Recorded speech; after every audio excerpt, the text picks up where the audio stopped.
Alhamdulillah baik Ibu. Ini Pak Anda itu kayaknya pejabat ya Bapak Ibu ya? Iya, Bu. Kelihatan banget itu dari dedeg pangajegnya itu kelihatan pejabatnya begitu ya? Iya. Calon wakil kota Jawa Cianjur. Barat, Bu. Kayaknya pengganti Ridwan Kamil nantinya Iya, ya. amin. Oke, Ini lagi di kemudian sekolah, Bu. Lagi di sekolah kebetulan. Kalau hari lagi di Jumat kita sekolah. udah Oke, PTM. ya masih bertugas ya Pak Anda ya. Iya, Ibu. Ya, selanjutnya ada Bu Rosa. Tadi sudah saya sapa Bu Rosa. Sehat ya? Masih di Alhamdulillah sehat, Bu. Alhamdulillah ya. Kemudian oh iya, Bapak Ibu ini kemarin Pak Mismarudin. Panggilannya apa Pak nih, Pak? Pak Udin boleh, Bu. Mismarudin juga boleh. Oh ya, kepanjangan kalau Mismarudin. Saya panggil apa tuh?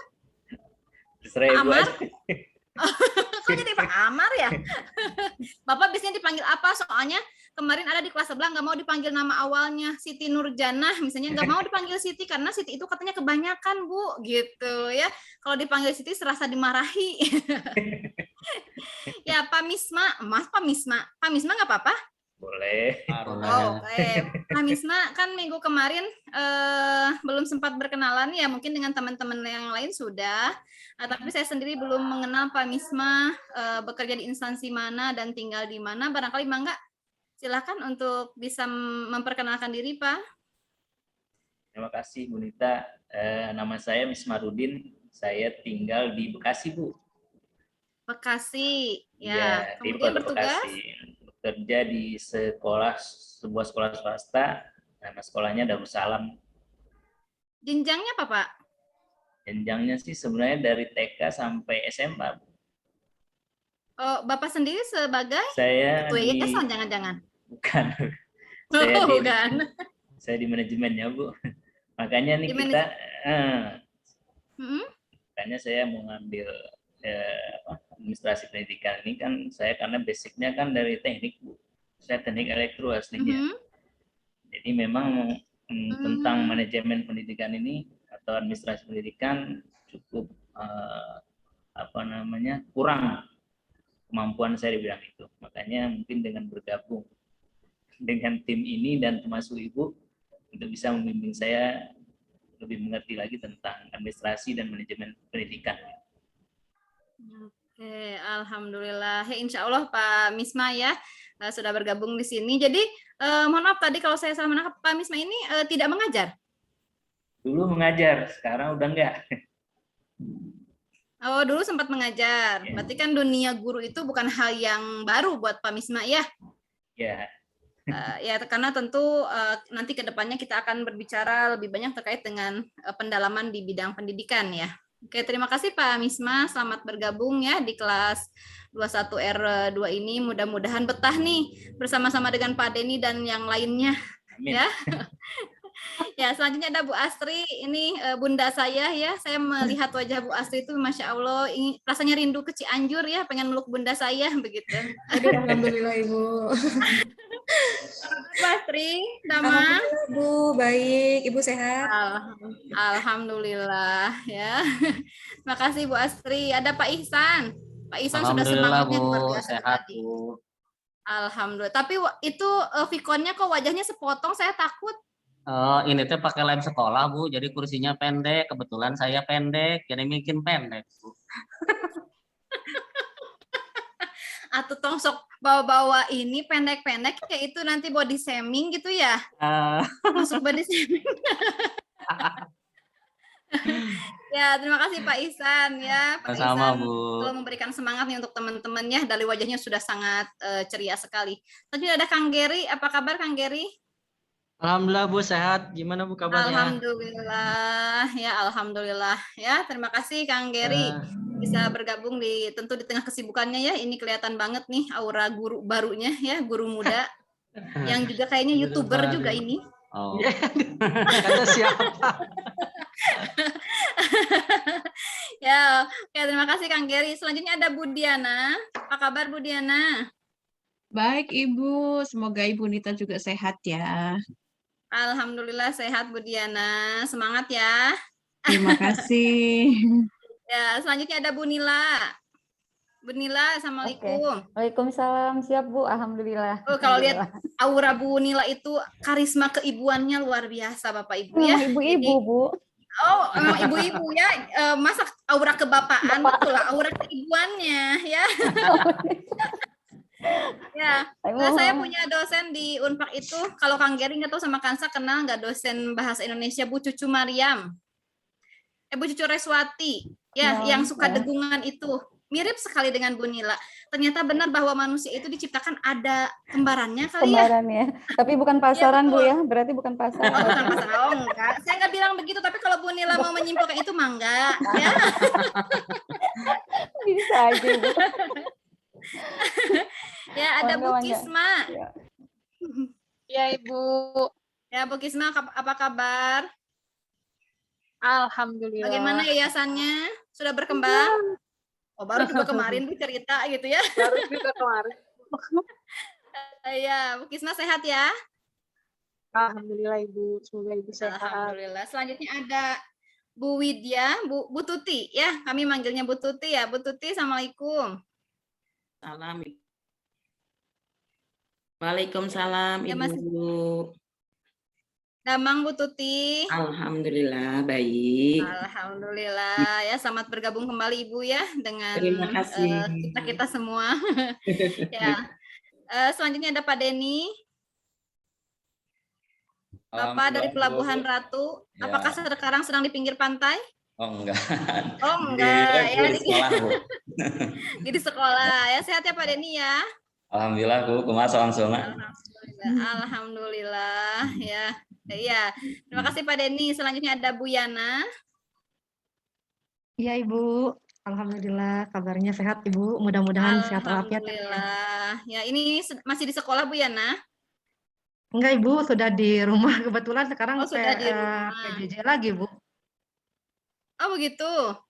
Iya, kemarin sudah beberapa minggu ke belakang sudah PTM, tapi karena ada kasus terbaru di siswa ya yang kena COVID juga, tapi bukan di sekolah kami, tapi dengan terpaksa ya akhirnya berimbas pada sekolah yang lain gitu.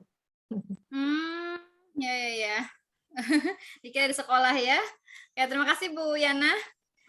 Selanjutnya Ibu. ada Bu Radina. Bu Radina sama ya, Bu Kisma ya? Tadi ada 2. Oke. Ada Kang Rahman. Ya, Kang Rahman apa kabar? Masih di mute. Alhamdulillah Bu, sehat. Alhamdulillah. Itu di belakangnya banyak pohon? Iya Bu, mohon maaf Bu, sekarang lagi rapat di sekolah nih Bu jadinya. Oh begitu. Ya jadi itu pohon asli ya? Nggak bisa dipetik, Bu. Ya, selanjutnya ada Bu Nova. Bu Nova, apa kabar? Iya Ibu, alhamdulillah Ibu. Semoga Ibu juga sehat selalu. Alhamdulillah ya, terlihat segar sekali Bu Nova ya siang ini. Amin. Ada yang belum saya sapa Bapak Ibu? Barangkali ini layarnya rubah-rubah ya, pindah-pindah. Siapa? Bu Robiah. Iya. Oh, Bu Robi, ya Bu Robi, apa kabar? Segar sekali itu backgroundnya hijau-hijau.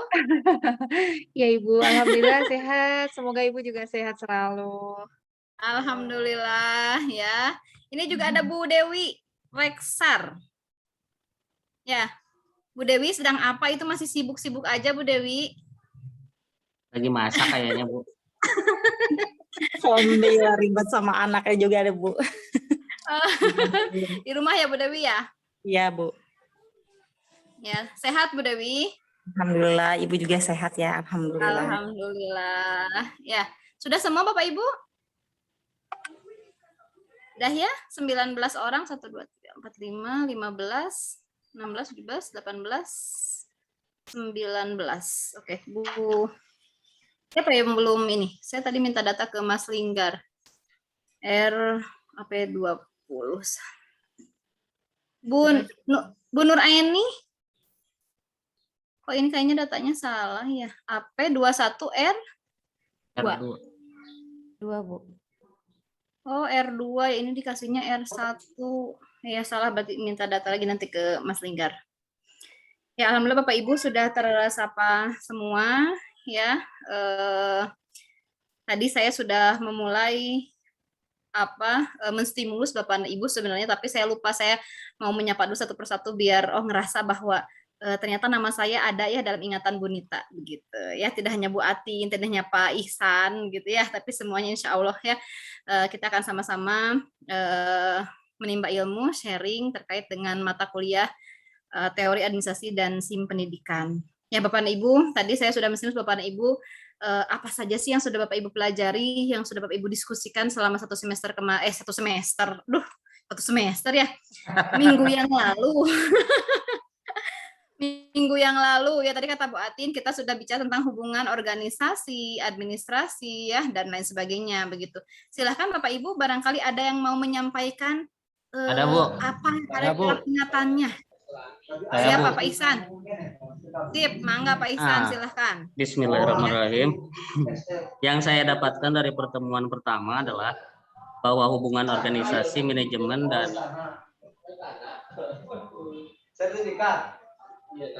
Kak Geri, bisa di-mute dulu? Ya. yang Mangga, saya silakan, dapatkan adalah hubungan organisasi, manajemen, dan ya, administrasi adalah sebuah tata kelola, sebuah seni tata kelola untuk menggerakkan suatu unit organisasi, baik itu sekolah ataupun unit yang lain, unit pendidikan yang lain, dengan menggerakkan ke arah positif orang-orang atau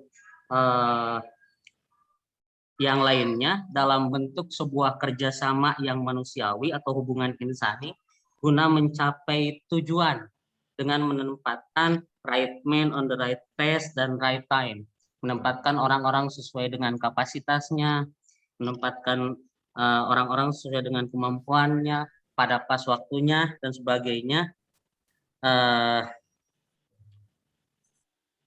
supaya mengeluarkan kemampuan terbaiknya dalam mendukung tujuan organisasi yang dimaksud. Begitu Bu, yang saya tangkap.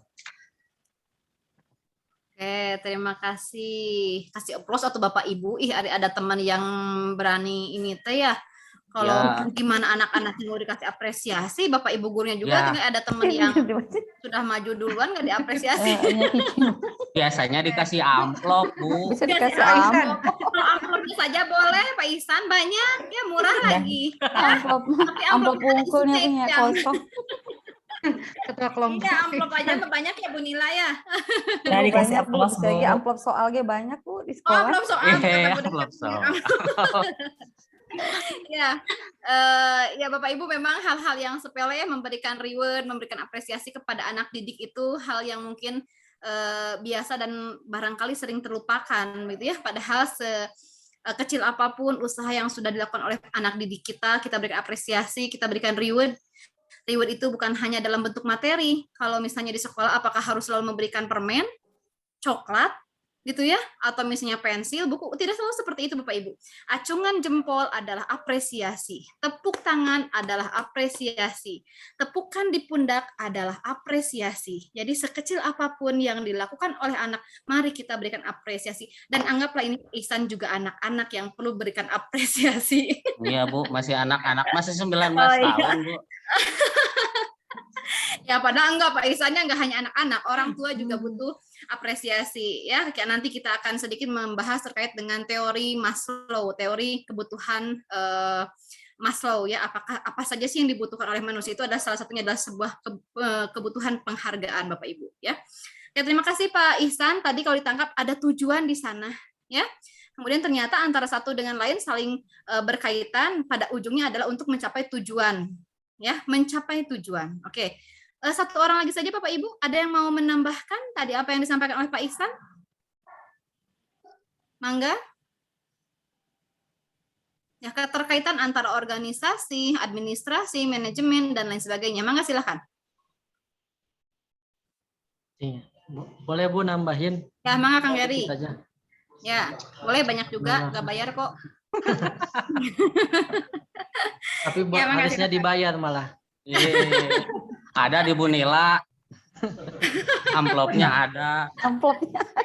Hasil belajar yang kemarin jadi dapat ya. kemarin kan tentang contohnya di sekolah ya. Administrasi itu merupakan proses ya, proses untuk melaksanakannya. Oke. Ya.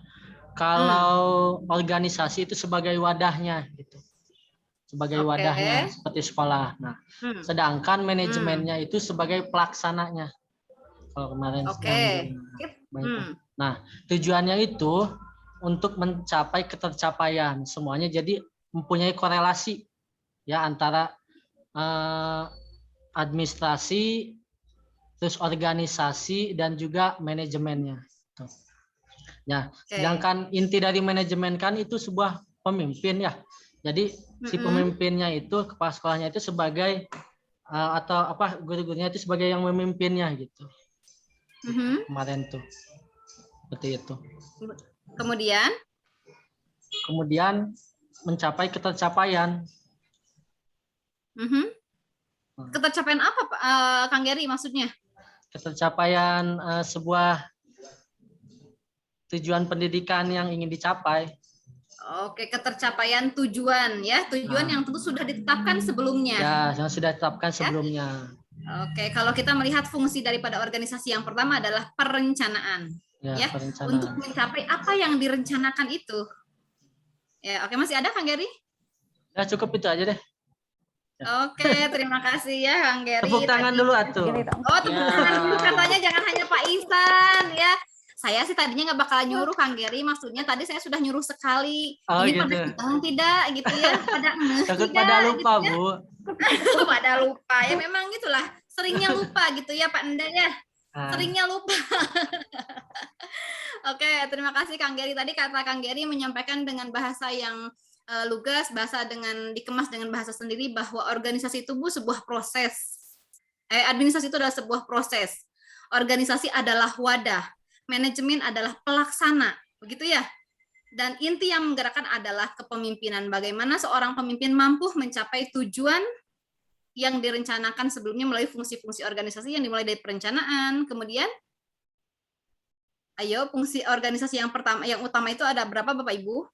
4. Planning. Ada 4. Ya, perencanaan, pengorganisasian, pelaksanaan dan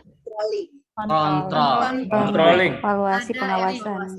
Ternyata Bapak dan Ibu, dalam organisasi sekecil apapun, tetap fungsi-fungsi manajemen itu harus dilakukan sebaik-baiknya. Ya, harus dilakukan tahap demi tahapan. Kalau kemarin saya katakan bahwa saya bertanya kepada Bapak dan Ibu di dalam saya itu, Bapak Ibu, apakah keluarga itu merupakan organisasi? Iya. Jelas. Ya, organisasi. Jelas, Bu. Apa? Kenapa jelas organisasi, Pak Ihsan? Kan di organisasi. Kalau kesini suaranya? Kita memiliki tujuan. Ada kerjasama. Ada kerjasama, Bu. Kalau tidak ada kerjasama, pasti putus duluan. Begitu. Ada kan tujuan. Tujuannya sakinah mawaddah warohmah, belum tentu sakinah mawaddah warohmah. Kan kalau tidak ada kerjasama. Ini kerjasama di mana ini? Kerjasama. Itu mah curhat Bu.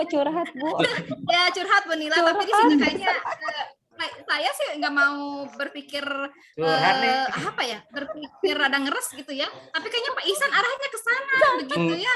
Enggak Bu, maksudnya begini. Kan dalam satu keluarga itu sebelum terbangun sebuah keluarga didasari pasti dengan cinta. Pasti ada mahabbah dulu kan Bu, sebelum sakinah mawaddah warohmah. Kalau tidak ada unsur itu berarti tidak ada kerjasama. Kalau memang tidak ada kerjasama, tidak terjalin kerjasamanya, yang pasti putus duluan Bu. Tanya sama Pak Haji. Ya luar biasa sekali ya Pak Ihsan, tapi jangan memancing saya untuk tertawa ya. Saya punya kelemahan ini saya sampaikan Bapak Ibu. Saya kalau sudah tertawa sulit berhenti, bagaimana ya? Gak apa-apa Bu, kita sama-sama tertawa aja Bu. Kita bayar kok. Kalau ada orang di pinggir saya pasti saya sudah gebuk-gebukin ya. Kalau nggak ada orang saya mukulin meja gitu ya kalau tertawa. Oke, terima kasih Pak Ihsan. Betul bahwa keluarga merupakan organisasi ya, karena di sana ada 2 orang atau lebih.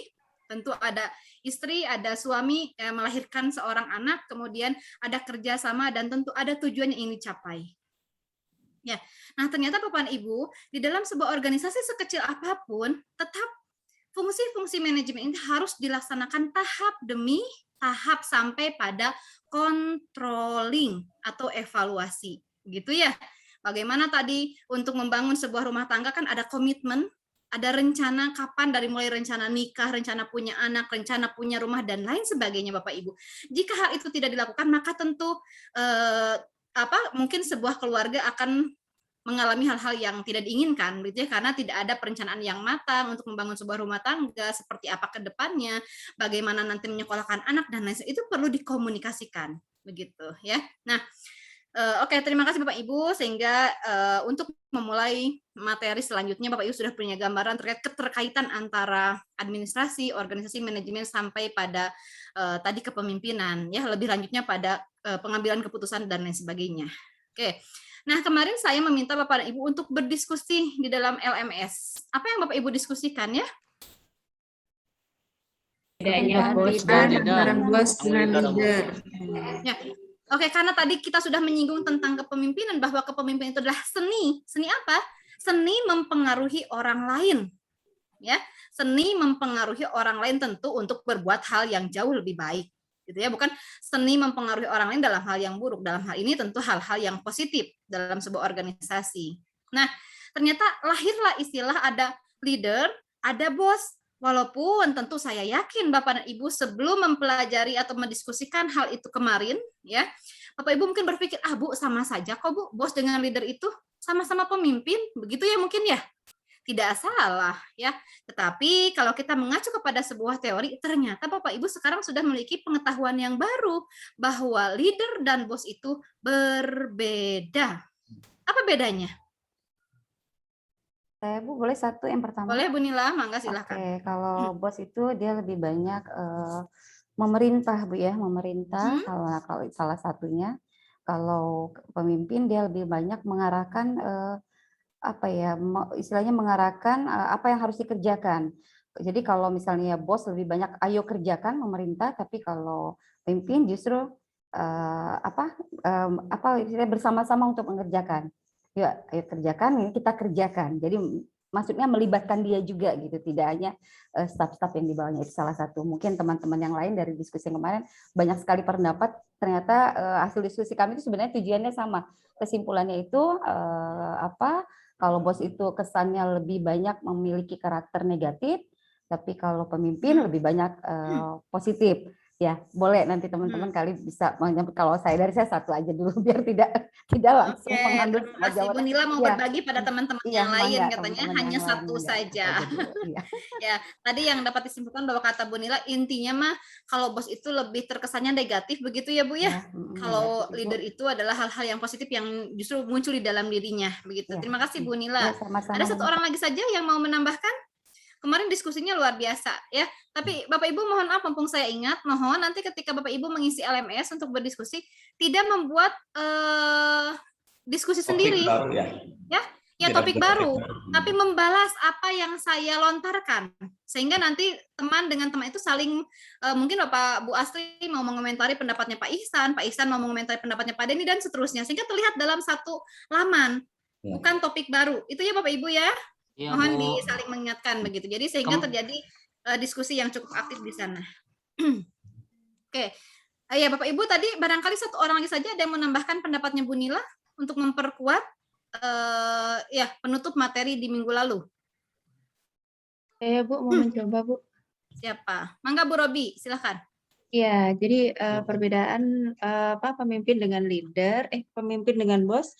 Yang saya tangkap itu kalau bos itu memang lebih cenderung negatif dan terkesan hanya memerintah-perintah saja. Kemudian kalau misalnya ada hasil itu mengatasnamakan itu saya loh gitu.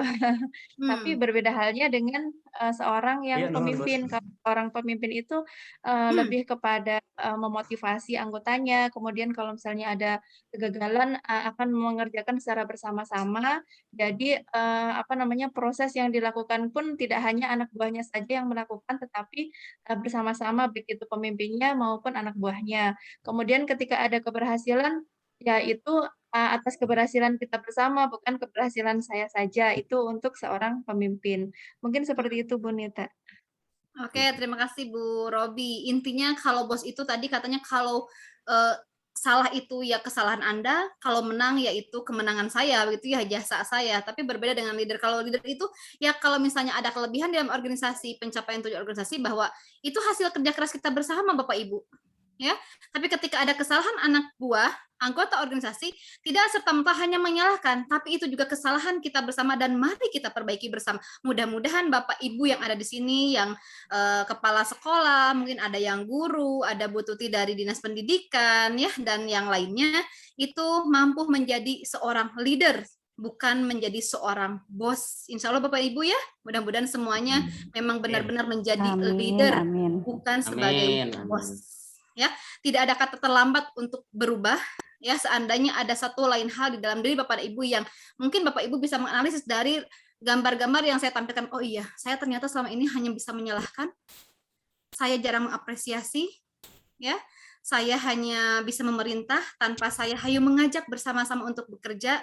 Mari kita perbaiki bersama. Mudah-mudahan melalui mata kuliah ini Bapak Ibu bisa lebih menggali makna tentang tadi khususnya tentang kepemimpinan, bagaimana menjadi sosok pemimpin yang bukan ditakuti, tapi menjadi pemimpin yang mampu disegani. Ya, kemarin sudah saya singgung bahwa kalau kita menjadi pemimpin yang ditakuti Bapak Ibu, kita hanya diagung-agungkan di depan saja. Ada Bu Asri, sampai ini ya, manggut-manggut begitu. Ibu, apa kabar? Manggut gitu ya. Ternyata di belakang mah kalau Bu Astri tidak masuk, yes, pokoknya mudah-mudahan geringna sing lila gitu ya Bu Astri ya. Nah, itulah masalah. Ya, jangan sampai Pak Ihsan ya nanti ada anak buah yang ke Pak Ihsan seperti itu, mudah-mudahan ya. Itu salah satu tanda bahwa kita menjadi seorang bos, bukan menjadi seorang pemimpin. Oke, terima kasih Bapak Ibu. Itu sekilas mengingatkan kembali kita pada materi minggu yang lalu sehingga kita sudah siap untuk melanjutkan materi di pertemuan hari ini. Ya, saya izin share screen. Materi sudah saya upload di LMS Bapak Ibu ya? Ya, udah Bu. Sebentar.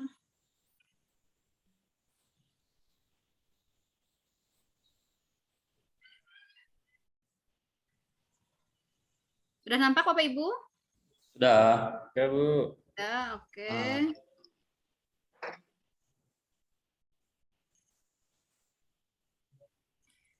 Nah, Bapak Ibu baru kita masuk ke administrasi pendidikan. Ya. Jadi, walaupun di pertemuan 1 di RPS itu adalah tentang konsep dasar administrasi pendidikan, tapi saya bawa dulu Bapak Ibu untuk mengenal istilah-istilah yang berhubungan dengan administrasi pendidikan, dimulai dari organisasi, ya ada manajemen, ada kepemimpinan, begitu dan lain sebagainya. Nah, baru hari ini kita akan masuk ke ruang lingkup administrasi pendidikan. Ya. Kemarin di pertemuan awal saya sudah sempat mendengar beberapa di antara Bapak Ibu ada yang melontarkan, menyampaikan kenapa alasan Bapak Ibu masuk ke program studi administrasi pendidikan. Ya. Jadi harapannya di pertemuan kemarin saya sudah memberikan gambaran kepada Bapak dan Ibu apa yang akan Bapak Ibu pelajari selama ada di program studi ini. Ya, intinya adalah bagaimana Bapak Ibu lebih menggali mendalam lagi terkait dengan hal-hal yang bisa meningkatkan kualitas pendidikan. Di dalamnya ada tentang budaya organisasi, ada kepemimpinan, ada pengambilan keputusan, ya, bagaimana manajemen strategi dalam pendidikan dan lain sebagainya. Ini baru dasar karena Bapak Ibu baru ada di semester 1. Ya, kita diskusi dulu Bapak Ibu. Ya, ini saya katakan bukan pembelajaran anak S1, sehingga tentu bukan hanya saya yang mendominasi pembicaraan. Setelah Bapak dan Ibu memahami makna administrasi pada pertemuan sebelumnya, sekarang apa yang Bapak Ibu ketahui tentang makna pendidikan? Ya, Bapak dan Ibu, ya mungkin ada yang bukan guru tapi tetap berkecimpung di dunia pendidikan. Sering mendengar kata pendidikan? Sering. Ya, sudah berapa tahun Bapak dan Ibu juga menempuh pendidikan? Sudah berapa tahun? Mungkin ada yang mulai dari TK, ada yang mungkin dari SD. Kira-kira kurang lebih berapa tahun Bapak Ibu?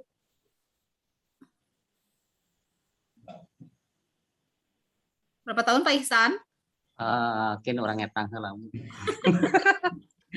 Genep tamat tilu 8, tamat 12, tamat kuliah 4 tahun. 4 tahun, 7 tahun 4 kuliah tahun, S1 7 berapa? tahun ya, baru mau ngomong Bu, 7 tahun. MA oke MA. Ya, jadi berapa tahun Pak Ihsan? 16 tahun, Bu.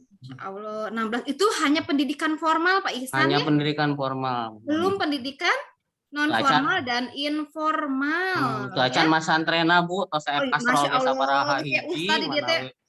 Kalau begitu saya tidak tidak akan mengutip hadis, takut salah ya. Ada Pak Ustadz ya jebolan pesantren, mana gontor Pak Ihsan? Abi mah ada tukang masakna Bu. Santren atau Ya, nah, Bapak dan Ibu tadi kurang lebih kalau dimulai dari SD katanya kurang lebih 16 tahun sampai Bapak Ibu lulus S1 ya. Itu berada pada pendidikan formal. Tentu sebelum pendidikan formal, pendidikan yang paling utama dan pertama adalah dalam keluarga. Non formal apa informal ya Bapak Ibu kalau dalam keluarga? Non formal. Utama.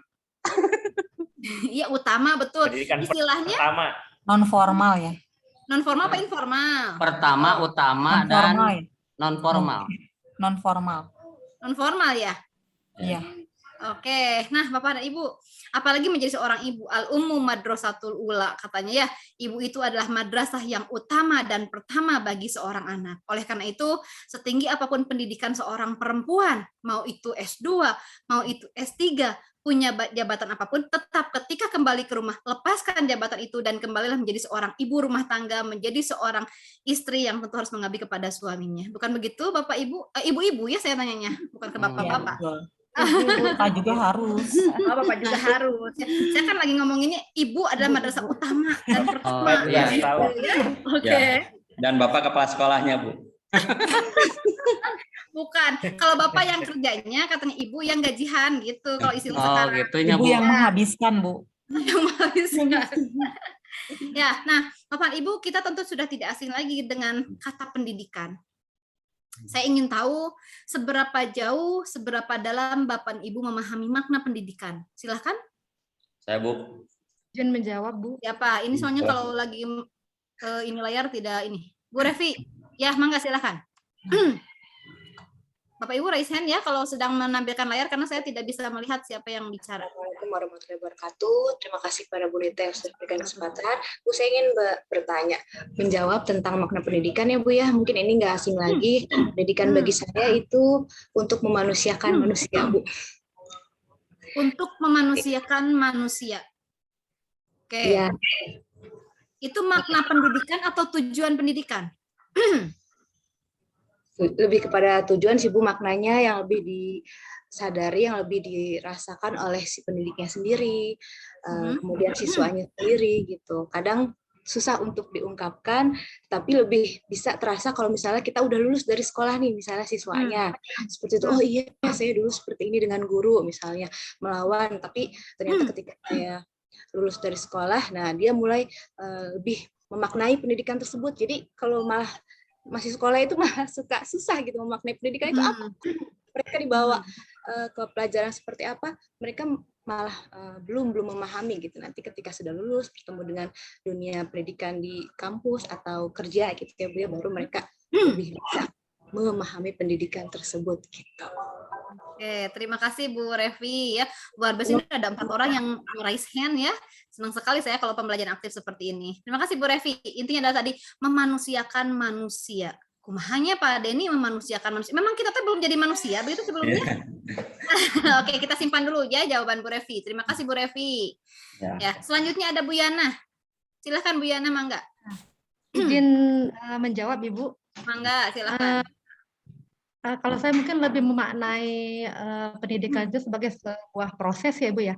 Proses yang ditempuh oleh seseorang atau sekelompok orang dalam rangka memperoleh perubahan, baik itu dari sikap maupun pengetahuan Bu. Sehingga pada akhirnya ada pendewasaan diri pada diri orang tersebut gitu Bu.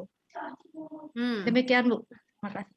Proses ya, tadi intinya adalah proses, intinya adalah ada pendewasaan melalui pendidikan itu ya, gitu ya Bu Yana ya. Ya begitu Bu. Oke, saya sebenarnya ingin bertanya tapi nanti akan panjang ya, karena bertanyanya nanti akan berhubungan dengan realita yang tentu akan kita diskusikan gitu. Pertanyaannya sebenarnya tadi kalau misalnya pendidikan itu adalah membuat orang lebih dewasa, kenapa ya? Punten misalnya kita sering melihat fenomena-fenomena atau kejadian di anggota DPR yang berantem begitu ya. Ketika rapat ya, kemudian ketika rapat nundutan, ketika rapat nonton video porno, mohon maaf ya gitu. Itu artinya kan belum dewasa. Kenapa ya? Seharusnya semakin tinggi pendidikan semakin lebih dewasa. Semakin tinggi pendidikan seharusnya semakin lebih berkembang hal-hal yang lainnya. Oke, kita simpan dulu jawaban Bu Yana. Lanjut ke Pak Denny. Mangga Pak Denny. Ingin menjawab. Ya, Hanya menambahkan saja dari Bu Yana. Memang menurut saya pendidikan adalah proses membelajarkan peserta didik ya, baik dalam hal kognitif, kemudian psikomotor dan afektif atau sikap. Dan memang yang paling utama dari pendidikan ini adalah pembelajaran soft skill, Bu. Jadi dari karakter, gitu ya, karakter dari anak itu, peserta didik itu sendiri. Itu saja, Bu. Terima kasih. Oke, terima kasih. Tadi kata Pak Denny bukan hanya kemampuan yang berubah, tapi juga sikapnya, keterampilan juga berubah ya Pak Denny melalui pendidikan ini. Oke, terima kasih Pak Denny. Lanjut ke Pak Ande. Baik, terima kasih Bu atas waktunya. Mungkin saya hampir sama dengan Bu Yana dan Pak Denny ya. Jadi pendidikan ini adalah suatu proses di mana mengubah sikap, perilaku, dan pengetahuan seseorang ataupun kelompok, di mana di sana ada proses pendewasaan dan nanti dari sana dia belajarnya melalui latihan dan pendidikan yang kita lakukan gitu Bu. Jadi hampir sama jawabannya. Proses pendewasaan intinya ya Pak Ande ya? Proses pendewasaan ya. Proses pendewasaan melalui pendidikan dan latihan. Oke, terima kasih Pak Ande. Ini ada 2 orang lagi nih, Bu Rosa dan Pak Ihsan. Ya, mangga Bu Rosa, silahkan. Iya Bu, mungkin saya juga hampir sama dengan yang lain, cuma kalau saya cenderung bahwa dengan pendidikan itu membuat seseorang itu yang tadinya tidak tahu menjadi tahu, baik itu pengetahuan ataupun sikap, perilaku yang mungkin lebih baik, dan itu dijadikan suatu pengalaman dalam hidupnya, Bu. Oke, dari yang tidak tahu menjadi tahu, proses ya, membuat seorang asalnya tidak tahu menjadi tahu. Oke, Ya, terima baik, kasih Bu Rosa. Ya, terakhir Pak Ihsan, silakan Pak Ihsan. Kalau menurut saya Bu, makna pendidikan adalah proses pembelajaran ke arah yang lebih baik, baik dari segi intelijensia, emosi, dan spiritual atau karakter atau adab atau perilaku, ke arah yang lebih baik dengan manajemen keteladanan gitu Bu. Oke, ke arah yang lebih baik dengan manajemen keteladanan. Luar biasa, sudah membawa manajemen ya, mentang-mentang kemarin kita sudah belajar tentang makna manajemen. Oke, ya terima kasih Pak Ihsan, Pak Ande, Pak Denny, Bu Yana, dan juga tadi siapa Bu Rosa ya. Oke, nah Bapak dan Ibu, tentu kalau kita hanya ingin mengetahui tentang definisi, Bapak Ibu tidak perlu kuliah ya, tinggal searching, tinggal googling, tapi yang paling penting adalah bagaimana kita memaknainya melalui diskusi ini. Begitu kan Bapak Ibu ya? Nah, mata kuliah ini adalah prodi Bapak Ibu ini adalah administrasi pendidikan. Tentu sebelum lebih jauh berbicara tentang administrasi pendidikan, Bapak Ibu sudah diarahkan dulu apa itu administrasi dan tentu harus mengetahui apa itu pendidikan. Baru kita akan memaknai administrasi pendidikan itu seperti apa. Oke, tadi yang disampaikan Bapak Ibu tidak salah. Ya tentu poin-poin itu memang kalau kita lihat apa yang disampaikan oleh Bapak Ibu yang tadi sudah memberikan pendapatnya itu benar. Jadi kalau kita lihat beberapa pendapat Pak betul bahwa pendidikan itu adalah proses pendewasaan, proses yang awalnya membuat orang yang asalnya tidak tahu menjadi tahu, ya dan lain sebagainya. Oke, kita lihat dulu. Nah, Bapak dan Ibu, tadi ya kita lihat dari beberapa pendapat Bapak dan Ibu di sini ada tertera pembimbingan orang yang belum dewasa menuju dewasa, kombinasi pertumbuhan dan perkembangan, mengubah karakter tadi juga disampaikan oleh Pak Ndai kalau tidak salah, ya kemudian mengembangkan keterampilan seseorang dan lain sebagainya. Gitu. Nah ternyata tadi yang disampaikan itu ada dan termasuk ke dalam teori-teori dari para ahli pendidikan, ya dari John Dewey, dari Langeveld, kemudian dari Henderson dan lain sebagainya. Nah, Bapak dan Ibu, kita lihat yang pertama adalah bahwa menurut John Dewey, bahwa pendidikan itu adalah proses pengalaman. Kira-kira ada yang bisa menyampaikan maksudnya itu apa? Pendidikan itu adalah proses pengalaman. Ya, silakan Bapak Ibu. Kenapa dikatakan proses pengalaman? Kira-kira kenapa ya? Saya, Bu. Silakan siapa? Raise hand ya Bapak Ibu. Saya tidak bisa melihat soalnya. Atin, Bu. Oh, Bu Atin, mangga silahkan. Ya dikatakan proses pengalaman karena dalam pendidikan sendiri kan yang tadinya tidak tahu menjadi tahu, kemudian berbagai macam karakter kita pelajari juga di sana gitu, sehingga dari proses pengalaman tersebut kita tingkat kedewasaan kita berubah, tingkat karakter kita juga berubah gitu, seperti itu Bu kalau yang saya ya. Itu dalam pendidikan. Sedikit diberikan ini statement yang agak ini Bu. Bagaimana diulangi coba? Ya proses pengalaman tersebut karena di dalam pendidikan itu kita kan tadinya yang tidak tahu menjadi tahu, kemudian karakter yang tadinya tidak baik menjadi baik gitu ya. Kemudian di dalam mungkin dari segi sikap, kemudian pengetahuan kita menjadi bertambah, itu kan pengalaman juga ya, yang tadinya pengalamannya cuma A sekarang sampai Z, itu dari pendidikan juga gitu ya. Sikap yang tadinya hanya yang itu tuh baik, sekarang yang itu lebih baik lagi, itu dari sikap. Kemudian dari soft skill, kita hanya tadi mengetahuinya cuma sedikit saja, sekarang berkembang lebih banyak lagi, itu dari proses pengalamannya seperti itu.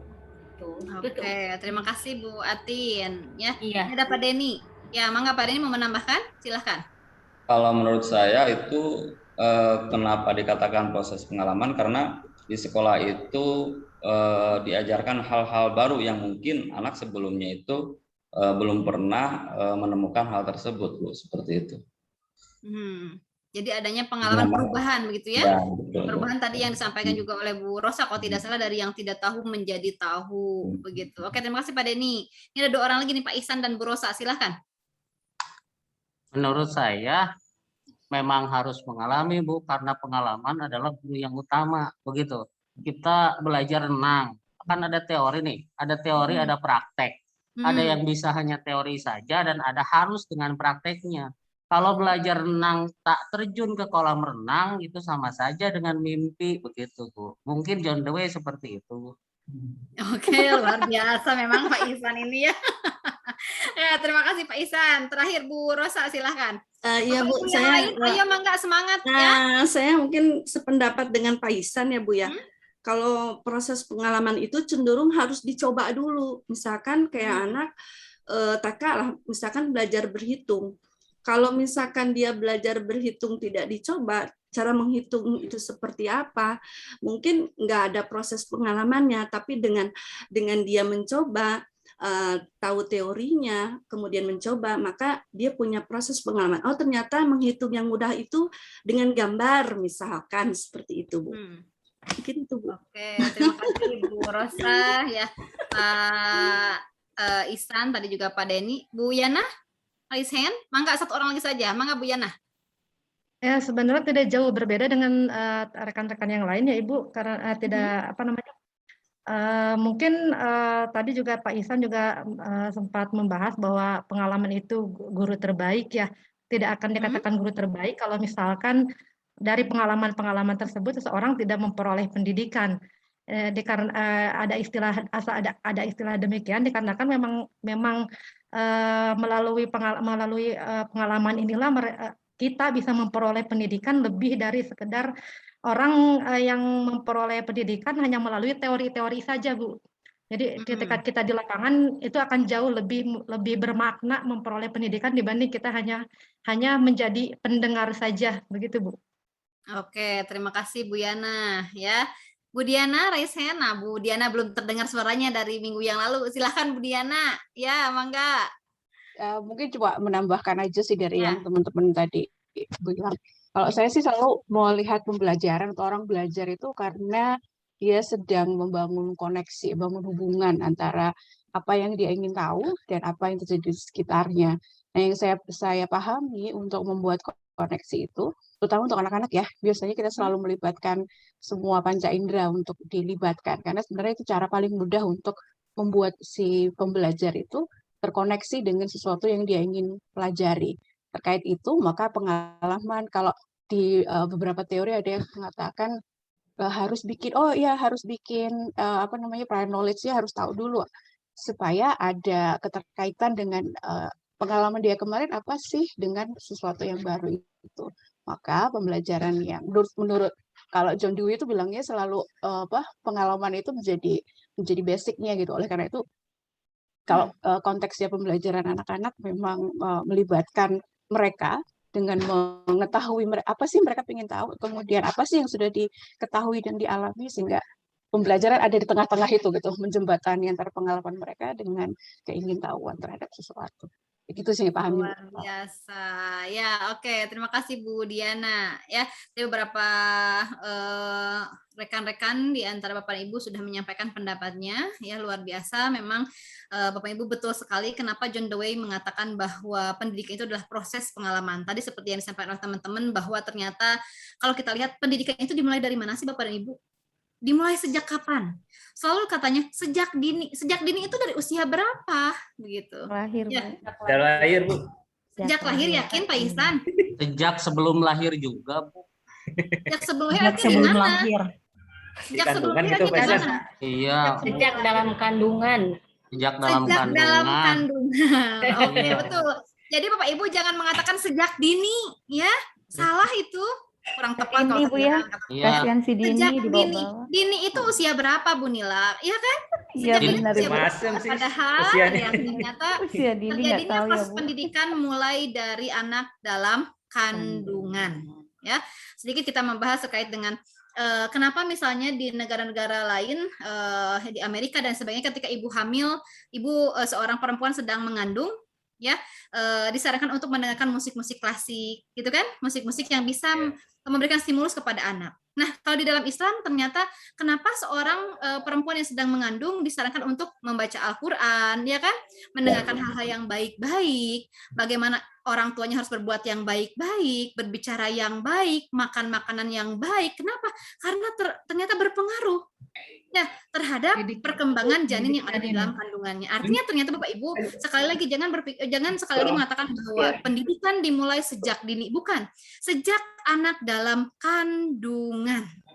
Nah, ternyata di dalam kandungan itu sudah ada pengalaman-pengalaman Bapak Ibu ya bagaimana ternyata anak, mohon maaf, saya punya pengalaman Bapak Ibu ketika mengandung anak pertama karena saya long distance dengan suami begitu ya, sehingga sudah nikah kemudian mengandung kemudian ditinggalkan ya suami hanya pulang pergi beberapa seminggu sekali kadang 2 minggu sekali begitu sehingga ketika ngidam itu ingin apa suami nggak ada rasanya sedih begitu ya. Nah ternyata saya merasakan betul bagaimana dampak mellow saya itu ketika mengandung berpengaruh terhadap perkembangan anak saya sekarang. Jadi sedikit mellow juga walaupun laki-laki. Nah, ternyata Bapak Ibu, pendidikan kita yakini bahwa pendidikan dimulai sejak anak dalam kandungan itu merupakan pengalaman. Ya. Nah, kalau kita lihat definisi pengalaman bahwa pengalaman itu adalah hasil persentuhan antara alam dengan panca indera. Hasil persentuhan alam dengan panca indera. Artinya tadi yang disampaikan Bu Diana, ya bahwa ada koneksi. Ya, koneksi natural dengan koneksi sesuatu yang ingin dicapai oleh anak. Jadi John Dewey mengatakan bahwa pendidikan itu merupakan proses pengalaman. Nah, yang kedua Bapak Ibu, menurut Langeveld mengatakan bahwa pendidikan itu adalah pembimbingan orang yang belum dewasa menuju dewasa. Tadi juga disampaikan oleh rekan Bapak dan Ibu ya bahwa Bu pendidikan itu adalah merupakan proses yang mendewasakan orang yang belum dewasa, proses memanusiakan manusia. Maksudnya seperti apa Bapak Ibu? Tadi saya katakan kalau ini dimaknai seharusnya secara teori ini bahwa semakin tinggi pendidikan seseorang harus semakin dewasa begitu ya? Itu secara teorinya Bapak dan Ibu. Tentu ketika berbicara di lapangan tidak semua teori itu dapat dibenarkan begitu ya? Kenapa? Ternyata tadi saya berikan contoh, kenapa sih banyak orang tua yang sifatnya kekanak-kanakan? Misal tadi saya contohkan, kenapa ada anggota DPR yang ketika sedang rapat, ya sidang paripurna kemudian berantem, ketika sedang rapat dia misalnya hanya ngoprek handphone, ketika sedang rapat, padahal itu ditonton, mereka tahu betul itu ditonton oleh ribuan jutaan ya masyarakat begitu. Artinya kan itu menunjukkan sebuah ketidakdewasaan. Padahal saya yakin mereka orang-orang berpendidikan. Ya, kalau mengutip pembicaraannya siapa itu, Rocky Gerung, ya, ijazah itu hanya tanda seorang sudah Belajar. tamat Sekolah. bukan tanda orang Berpikir. ya begitu. Jadi ternyata seorang mau berpendidikan S2, S3 kalau dia memang tidak berpikir ya artinya tadi akan menjadi orang yang sangat-sangat tidak dewasa sehingga apa? Melakukan sesuatu yang di luar koridornya. Ya. Kenapa sekarang misalnya justru orang-orang yang korupsi, mohon maaf Bapak Ibu, yang korupsi miliaran, yakin mereka orang ecek-ecek? Enggak, Bu, orang kaya tuh. Berpendidikan. Justru orang berpendidikan. Nah, kenapa ini terjadi Bapak Ibu? Artinya tadi ternyata realitanya tidak sejalan dengan teori yang dibangun oleh Langeveld ini, ya. Artinya dia tidak dewasa. Kalau orang dewasa, dia mampu membedakan mana yang baik dengan mana yang buruk, mana yang benar dengan mana yang salah. Ternyata kenyataannya orang-orang yang korupsi miliaran itu mereka rata-rata berpendidikan tinggi. Ya, itu ilmunya tanpa adab. Iya, betul. Jadi artinya tadi bahwa Bapak dan Ibu, ijazah itu tadi kalau saya mengutip apa yang bicara Rocky Gerung adalah tanda orang tamat belajar, ya, tamat pendidikan, tetapi bukan berarti tanda orang berpikir. Artinya bisa jadi orang yang berpendidikan tinggi, dia bisa melakukan sesuatu yang di luar jalur. Ya, misalnya tidak sedikit kita temukan sekarang menjadi rahasia umum, ya, bukan menjadi rahasia ini lagi. Tidak sedikit mereka yang berkecimpung di dunia pendidikan, mohon maaf, melakukan pelecehan seksual. Tidak sedikit dosen yang melakukan pelecehan seksual terhadap mahasiswanya, guru ngaji melakukan pelecehan seksual terhadap muridnya, dan lain sebagainya. Kenapa itu terjadi? Kembali lagi pada karakter dan pribadi masing-masing orang, apakah dia benar-benar memaknai pendidikan yang sesungguhnya atau tidak. Ya. Nah, kemudian ada yang lainnya, ada pendidikan merupakan pertumbuhan dan perkembangan Bapak Ibu. Nah, jadi kalau pertumbuhan dan perkembangan bedanya apa Bapak Ibu? Pertumbuhan bersifat itu fisik ya, Ibu. Fisik. Pertumbuhan bersifat Tumbuh itu ke atas, bukan ke samping. Ya, gitu benar, Bu. Lebar. Itu Pak Denis sales high-low.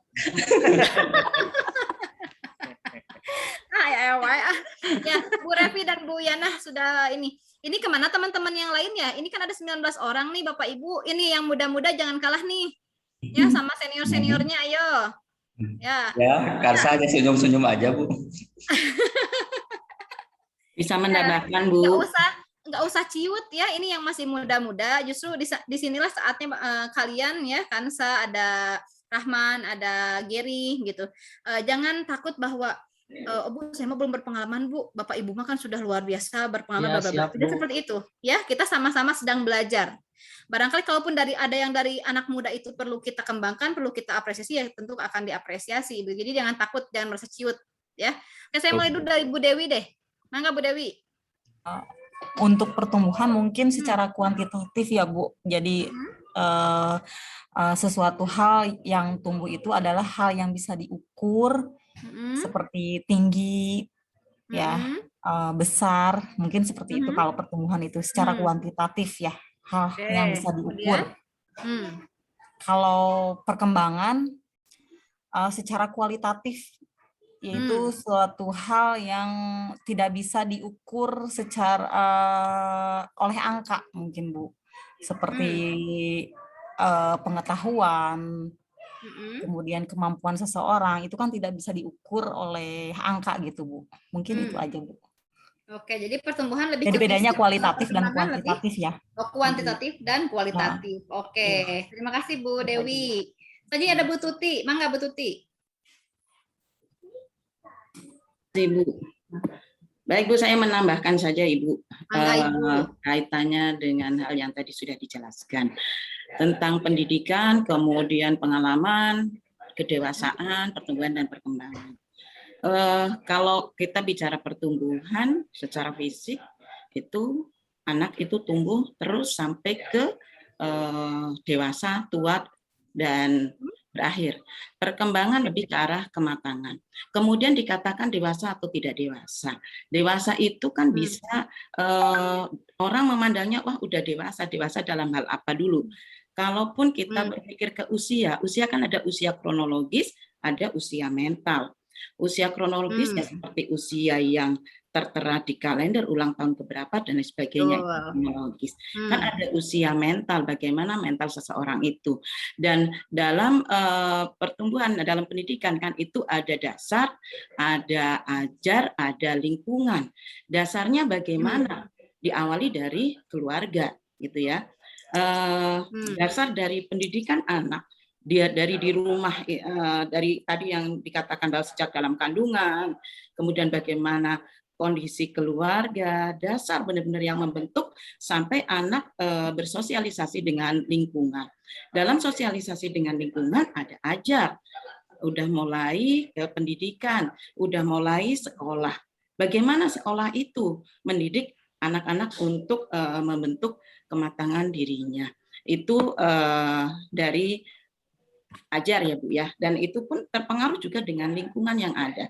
Mungkin dasarnya baik, kemudian ajar, insya Allah dari guru-guru ataupun orang-orang yang lebih dewasa dalam sisi mental, orang tua ajar dengan baik. Tetapi lingkungan, apakah lingkungannya mendukung atau tidak terhadap anak itu untuk menjadi baik? Itulah proses, dan proses itulah sebuah pendidikan. Yang tadi disampaikan juga bahwa proses itu menambah pengalaman-pengalaman seseorang. Nah, pengalaman-pengalaman yang ada, apakah diambil sisi positif atau sisi negatif, itu juga akan membentuk kepribadian dirinya untuk mencapai apa yang sebenarnya diharapkan oleh dirinya, diharapkan oleh lingkungannya, keluarganya, dan lain sebagainya. Jadi itulah proses dalam pendidikan, ada ajar, ada dasar, ada ajar, ada lingkungan. Jadi itu yang membentuk seorang dewasa atau tidak. Usia mungkin dewasa, usia kronologis, tapi mental belum tentu dewasa. Luar biasa. Badannya besar, berkembang belum tentu. Mungkin itu Ibu, mohon maaf. Ya, terima kasih Bu Tuti. Bu Tuti baru bicara, tapi sekalinya bicara Pak Denny ya menyentuh sampai ke hati. Mantap sekali. Kok nggak dikasih tepuk tangan atau Pak Denny? Saya jadi ini hal baru dari Bu Tuti ya. Ada usia apa Bu? Ada usia kronologis, kemudian ada usia mental. Ada usia mental. Oke, Pak Ihsan juga baru dapat ilmu itu ya Pak Ihsan ya? Ya, Bu. Iya tuh betul. Saya tahunya dewasa itu gede wadul kasasaha, Bu. Atau gede wadah sangu begitu. Ya, terima kasih Bu Tuti yang memberikan tambahan sangat luar biasa, tentu hal-hal baru yang ya Bapak Ibu, saya selalu mengatakan di awal itu bahwa Bapak Ibu kita itu sama-sama sedang belajar. Ya, saya memang diberikan amanah untuk mendampingi Bapak Ibu, tapi bukan berarti ya saya sudah lebih segalanya di Bapak Ibu. Kita akan sama-sama belajar. Begitu juga Bapak Ibu dengan ketika mengajar anak didik Bapak dan Ibu. Ya, tentu Bapak Ibu akan banyak mendapatkan hal baru dari apa yang disampaikan, apa yang dilakukan oleh anak didik Bapak Ibu. Begitupun juga saya. Tadi ada hal-hal baru yang baru saya dapatkan dari Bu Tuti, itu sangat luar biasa. Terima kasih Bu Tuti yang telah memberikan penguatan dari pendapat teman-teman tadi. Ya, tadi Bu Dewi itu sudah ya? Takut pundung. Saya tadi ada yang raise hand, tapi sekarang sudah Bu tadi udah. Oh sudah ya, oke. Nah Bapak Ibu betul tadi apa yang disampaikan bahwa ternyata kenapa pendidikan dikatakan sebagai kombinasi pertumbuhan dan perkembangan, bahwa ini bukan hanya menyangkut tentang fisik tapi juga mental. Ya, memang tadi pertumbuhan identik dengan fisik, perkembangan identik dengan mental. Kalau tadi kata Bu Dewi kalau tidak salah, pertumbuhan tubuh kuantitatif, bisa diukur, bisa dilihat, sedangkan perkembangan itu ya cenderung tidak nampak. Ya gitu, sebenarnya masih bisa diukur, kognitif seorang bisa diukur tapi tidak nampak. Ketika orang belum berbicara, kita tidak pernah tahu sejauh mana kemampuannya, begitu kan ya Bapak Ibu ya. Oke, nah oleh karena itu tadi pendidikan dikatakan sebagai kombinasi pertumbuhan dan perkembangan. Nah yang selanjutnya Bapak Ibu, bahwa pendidikan merupakan proses mengubah karakter manusia. Tadi sudah disinggung sama Bu Widya Stuti ya. Jadi apa yang dilakukan, kemudian faktor dari lingkungan baik keluarga, masyarakat maupun sekolah dapat membentuk atau mengubah karakter manusia. Ya tentu Bapak dan Ibu, bagaimana pendidikan kita kenal dengan tripusat pendidikan, mulai dari pendidikan keluarga, pendidikan masyarakat, dan pendidikan sekolah akan menjadi faktor-faktor yang berpengaruh terhadap karakter manusia. Karakter itu apa sih Bapak Ibu? Karakter itu tadinya Sikap, Bu, akhlakul karimah. Soft skill, Bu. Soft skill. Oh, Kang Geri ini ya, silakan raise hand. Kang Geri silakan. Apa yang Kang Geri tahu tentang karakter? Kenapa pendidikan dikatakan proses mengubah karakter manusia? Bu, terima kasih izin menjawab. Proses mengubah karakter manusia ya menurut Frederick James Donald. Memang pendidikan itu adalah tidak pendek ya jangka waktunya ya. Kenapa disebut untuk membentuk karakter pada anak itu dibutuhkan sebuah proses gitu.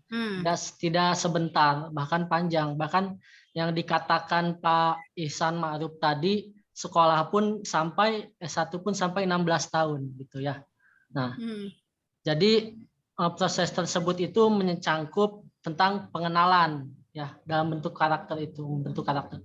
Selain pengenalan ada juga pemahaman. Setelah paham apa artinya tentang pembentukan karakter di sekolah itu, lalu diterapkan ya, ada penerapannya. Dan selain diterapkan ada dalam bentuk pengulangan ya. Dalam bentuk karakter kita harus membentuk pengulangan. Pengulangan dalam arti misalkan berbuat baik ya. Berbuat baik di situ harus ada pengulangan terus-menerus gitu. Lalu ada pembudayaan. Jadi pembudayaan ini harus dibudayakan karakter untuk membentuk sesuatu hal yang baik itu. Dan internalisasinya itu menjadi karakter tujuannya gitu. Jadi proses mengubah karakter manusia itu dalam pendidikan panjang ya, tidak hanya setahun 2 tahun gitu. Mungkin itu Bu.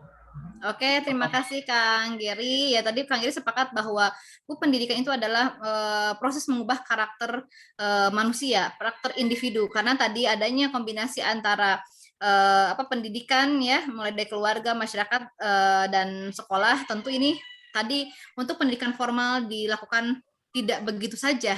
Ya, artinya butuh waktu yang sangat lama sehingga hal ini bisa mempengaruhi karakter seseorang. Pendidikan keluarga juga seperti itu. Bagaimana Bapak Ibu bersikap terhadap anaknya, bagaimana Bapak Ibu bersikap berperilaku terhadap anaknya, bagaimana kalau orang tua yang sering berantem di depan anaknya, ya akan mempengaruhi karakter seorang anak. Oke, jadi disepakati bahwa betul ternyata pendidikan ini merupakan sebuah proses mengubah karakter manusia. Ada Pak Ihsan satu lagi, mangga mau berpendapat? Ya Bu, kalau menurut saya proses mengubah pendidikan itu diartikan proses mengubah karakter manusia. Memang pendidikan karakter itu menurut saya lebih cenderung pada tata krama, budi pekerti, akhlak mulia, sebagaimana Rasul juga kan diutus untuk menyempurnakan akhlak. Seperti itu. Apalagi di sistem pendidikan kita kebetulan dari tujuan pendidikannya juga sudah jelas, ada akhlak mulianya yang diturunkan ke keputusan Presiden tentang pendidikan karakter, lalu ke Permendikbudnya tentang penumbuhan budi pekerti, dan kebetulan di Sukabumi ada 10 pembiasaan akhlak mulia di lingkungan sekolah begitu. Jadi memang karakter adalah isu yang utama. Kadang-kadang orang itu dari segi kompetensi, misalkan ilmu pengetahuannya oke, tetapi karakternya tidak. Makanya tadi anggota dewan itu pendidikannya memang tinggi-tinggi, tetapi spiritualnya yang kurang begitu. Intelijensinya mungkin tinggi, tapi emosionalnya kurang, apalagi spiritualnya kurang. Kalau spiritualnya kurang, karakternya kurang, pasti tata kramanya, budi pekertinya atau akhlaknya pasti kurang begitu Bu. Oke, terima kasih Pak Ihsan, ya luar biasa sekali. Ada pembiasaan ternyata ya di Sukabumi itu ya Pak Ihsan, ya, yang Bu, memang sudah menjadi penetapan pemerintah daerah? Ada Bu, ada peraturan Bupati nomor 33 tahun 2008 Bu. Oh iya, alhamdulillah. Ya ini ada Pak Denny dan Bu Robi mau menambahkan, silahkan 2 orang lagi saja, mangga. Saya Bu. Ya mangga Pak Denny. Betul apa yang dikatakan Pak Ihsan bahwa kalau menurut saya justru satu-satunya adalah tempat mendidik anak untuk karakter itu yang bisa dilakukan oleh sekolah adalah dari hal karakter Bu. Karena sekarang untuk pengetahuan itu kan anak bisa belajar dari internet dan lain sebagainya. Jadi Justru pendidikan itu yang paling penting itu adalah merubah karakter anak gitu ya, yang paling penting yang bisa kita lakukan agar kebiasaan tersebut menjadi habit, dan investasinya bukan yang dirasakan sekarang, tapi investasinya adalah jangka panjang, di mana anak nanti sudah kembali ke warga masyarakat dan mungkin sudah dewasa. Itu Bu menurut saya. Oke, terima kasih Pak Denny atas tambahannya. Diakhiri sama Bu Robi, silahkan Bu Robi. Baik, terima kasih kesempatannya Bu Nita. Kebetulan saya memang mengajar di sekolah karakter ya Ibu. Itu kemarin saya memancing Bu Robi untuk keluar karena saya tahu di sini kemarin Bu Robi menyampaikan ketika perkenalannya. Mangga silakan Bu Robi. Iya, terima kasih Bu. Jadi memang karakter itu memang dasar banget, dasar sekali di mana orang berpikir, kemudian bersikap, kemudian berperilaku. Di mana untuk karakter ini memang perlu sekali adanya satu pendidikan, di mana pendidikan itu tidak hanya teori saja di situ, melainkan anak-anak diajak untuk mengetahui terlebih dahulu misalnya menjadi karakter amanah ya di situ. Jadi apa dulu nih karakter amanah? Misalnya, karakter amanah itu misalnya seorang anak yang ketika dimintain titipan dia akan melaksanakan dengan sebagaimana mestinya. Kemudian di samping itu anak juga diajak untuk merasakan. Jadi bagaimana sih perasaannya ketika menjadi seorang yang amanah, baik dirinya maupun orang lain. Kemudian setelah dia merasakan, dia akan berperilaku Bu. Setelah berperilaku itu dia akan mendapatkan pengalaman yang tadi seperti sudah disampaikan di depan ya Bu. Jadi memang setelah adanya pengalaman, kemudian dia merasakan, lalu terinternalisasi dalam dirinya, karakter amanah itu, lalu itu akan tertanam dalam dirinya, terinternalisasi, sehingga dalam kehidupan sehari-hari, dia akan memiliki karakter itu. Dan tentunya karakter-karakter yang ditanamkan itu adalah sesuatu yang baik. Kalau di sekolah karakter sendiri tuh, memang banyak sekali ya nilai-nilai yang akan ditanamkan, dan itu dilakukannya itu secara terus-menerus Ibu, dan itu tidak hanya bisa dilakukan 1 bulan atau 2 bulan, tetapi berkesinambungan. Jadi betul sekali ketika pendidikan itu dikatakan sebagai mengubah karakter manusia. Seperti itu Ibu. Oke, terima kasih Bu Robi, luar biasa ya pendapat Bu Robi menguatkan pendapat teman-teman yang lain bahwa ternyata untuk mengubah karakter itu butuh proses ya Bu Robi ya, tidak hanya asalnya anak memiliki karakter A tiba-tiba bisa kita ubah menjadi karakter B, tidak demikian ya, tentu butuh proses yang panjang. Dan kenapa demikian disebut bahwa pendidikan itu merupakan proses mengubah karakter manusia ya. Terima kasih Bu Robi. Dan ini yang terakhir Bapak dan Ibu, bahwa pendidikan itu adalah proses mengembangkan keterampilan seorang berupa sikap dan perilaku yang diterapkan dalam masyarakat. Nah, kalau tadi kita sudah mendiskusikan beberapa teori ahli terkait dengan pendidikan, ada istilah pendidikan, pengajaran, dan pelatihan. Apa bedanya Bapak Ibu? Ada pendidikan, ada pengajaran, ada pelatihan. Oke, saya ambil alih dulu ya, karena menarik sebenarnya ketika kita bicara tentang pendidikan. Ternyata pendidikan itu tidak seperti yang kita tahu sekilas saja. Kalau kita kaji, tadi kalau Bapak Ibu hanya ditanya, misalnya nanti di UTS itu, sebutkan definisi pendidikan yang Bapak Ibu ketahui, itu kayaknya levelnya C1 sekali begitu ya. Tapi bukan itu kan yang ingin kita ketahui lebih mendalam di pendidikan S2 ini, bukan tentang definisinya, tapi bagaimana Bapak Ibu memaknai makna pendidikan yang sesungguhnya. Tadi terkait dengan karakteristik tentang karakter, tentu ada prosesnya ya Bu Robi, sampai tadi pada internalisasi, mulai dari pengenalan, pembiasaan, pembudayaan yang tadi disampaikan oleh juga Kang Geri, sampai pada internalisasi bagaimana karakter itu sampai mendarah daging begitu ya, sampai menetap, sampai itu tidak bisa lepas begitu saja. Nah, Bapak dan Ibu, kalau kita kenal istilah pendidikan, pendidikan itu lebih cenderung dinamakan dengan transfer of value, mentransfer nilai-nilai. Ya. Jadi pendidikan itu mentransfer nilai-nilai. Kalau pengajaran, transfer of knowledge, mentransfer pengetahuan. Kalau pelatih, ya melatih, maka tugas utama guru adalah mendidik, mengajar, melatih. Itu harus Bapak Ibu ketahui. Jadi tugas utama guru adalah mendidik, mengajar, melatih. Seorang guru masuk ke kelas bukan hanya untuk mentransfer materi saja, bukan. Tapi bagaimana justru ketika kita menyampaikan materi, kita selipkan nilai-nilai karakter di sana, nilai-nilai positif di sana. Itulah kewajiban seorang guru. Ya, tugas dan kewajiban seorang guru. Nah, kemudian tadi ada melatih. Melatih adalah transfer of skill. Bagaimana anak dilatih untuk berbicara yang baik, bagaimana anak dilatih bersopan santun, ya, bagaimana anak dilatih untuk menghargai pendapat orang lain. Di dalam apa? Kita internalisasikan di dalam pembelajaran Bapak dan Ibu.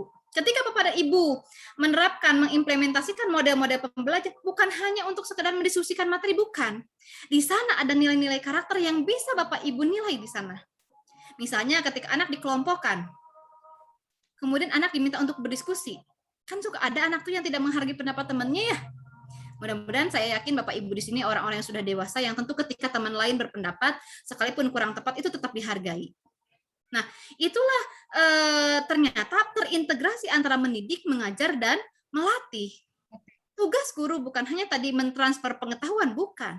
Saya katakan, jika Bapak Ibu ingin tahu tentang administrasi pendidikan, Bapak dan Ibu tinggal searching, tinggal googling, begitu kan?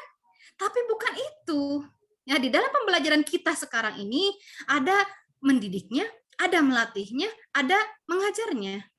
Ya, tadi kita tahu bahwa definisi ini bla bla bla bla, kemudian kita hargai pendapat teman kita ketika berbicara, kita berikan apresiasi. Tentu kita bagaimana tadi transfer of skill, mentransfer keterampilan. Nah, itulah Bapak Ibu yang merupakan tugas dan kewajiban seorang guru, yaitu mengajar, mendidik dan melatih. Ya, nah Bapak Ibu, kita sudah tahu administrasi itu apa, pendidikan itu apa. Lalu kita akan masuk ke apa akhirnya? Administrasi pendidikan. Oke, baru kita masuk ke administrasi pendidikan. Nah, baru sekarang Bapak Ibu ya, ternyata hanya dengan 2 slide saja diskusinya cukup alot juga Bapak Ibu. Ya, inilah pembelajaran orang dewasa. Ya. Oke, nah Bapak Ibu, ini Bapak Ibu bisa melihat bahwa saya menyimpulkan, mensintesiskan bahwa administrasi pendidikan itu adalah sebuah proses kerjasama untuk mencapai tujuan pendidikan dengan melihat hubungan antar komponen pendidikan sehingga dapat memperbaiki sistem pendidikan dengan menggunakan perangkat yang mendukung kegiatan pembelajaran. Ya, di sini ada kerjasama, ada mencapai tujuan. Ini kita ambil dari makna administrasi tadi kan, di awal sudah kita bahas ya, ada sebuah tujuan. Kemudian di sini ternyata melihat hubungan antar komponen pendidikan. Maksudnya apa Bapak Ibu komponen pendidikan ini? Ya, silakan.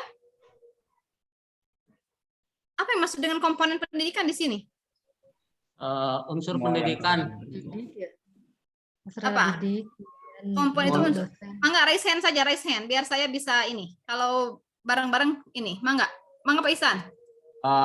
Komponen pendidikan itu terdiri dari unsur pendidikan. Unsur pendidikan itu sederhananya bisa dibedakan menjadi 2, ada biotik dan abiotik. Kalau biotik itu kan hidup, ada gurunya, ada kepala sekolahnya, ada pendidik dan tenaga kependidikan, dan yang lainnya. Sementara yang abiotik adalah unsur-unsur penunjang seperti sarana prasarana, ketersediaan dana dan sebagainya, gitu Bu. Oke, masih ada Pak Ihsan? Atau selah Bu, Nusana. Oh, atau selah, ya. Ya, betul. Apa yang sampaikan Pak Ihsan tadi, ada abiotik, katanya ada biotik dan abiotik. Ya, tentu ini berbicara tentang SDA, sumber daya, sumber daya organisasi. Bukan hanya sumber daya manusianya Bapak Ibu, tapi sumber daya organisasi. Di dalamnya kemarin kita sudah membahas, ada unsur-unsur manajemen. Di dalamnya ada kemudian money, kemudian mesin, material, mesin, metode, marketing. Oke, nah ternyata Bapak Ibu tidak lepas bahwa komponen-komponen pendidikan itu tadi betul kata Pak Ihsan, terdiri dari biotik dan abiotik. Ada yang benda hidup, ada yang benda mati. Artinya tadi komponen-komponen tersebut saling berhubungan, saling berkaitan sehingga menjadi faktor yang bisa menunjang tercapainya tujuan pendidikan. Ya, ini tadi ada yang raise hand, tapi kok di ini lagi satu orang lagi? Sudah mewakili. Oh, sudah mewakili, sip. Kalau begitu Pak Denny, ya betul Bapak Ibu. Jadi di sini kita katakan unsur, komponen pendidikan itu mulai dari tujuan pendidikannya, bagaimana peserta didiknya, bagaimana pendidiknya. Oleh karena itu di dalam standar nasional pendidikan kita kenal ada berapa standar? 8. 8 standar. Ya, mulai dari standar proses, isi sampai pada ternyata ada standar penilaian. Lagi-lagi Bapak Ibu, tidak lepas dari fungsi manajemen, betul? Iya. Ya, ternyata kembali lagi, organisasi sekecil apapun tetap harus mengimplementasikan fungsi-fungsi manajemen secara bertahap dan secara berkesinambungan. Ya, inilah Bapak Ibu di dalam administrasi pendidikan ini, Bapak Ibu akan dibawa lebih mendalam terkait bagaimana Bapak Ibu mengelola sebuah pendidikan, mulai dari man-nya, mulai dari money-nya, ya, dan lain-lain sebagainya. Gitu. Hal-hal yang mungkin sebenarnya Bapak Ibu sudah lakukan di lapangan, tapi apakah yang sudah Bapak Ibu lakukan di lapangan ini sudah benar secara teori atau tidak, begitu ya? Itu yang akan kita kaji lebih mendalam. Oke, kita lanjutkan.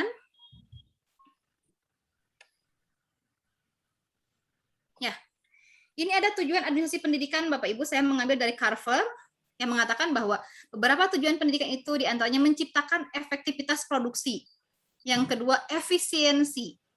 Yang ketiga, kemampuan menyesuaikan diri dan membangun kepuasan kerja. Nah, ada kata-kata yang mungkin sudah sering Bapak Ibu dengar dan sering Bapak Ibu gunakan, efektif dan efisien.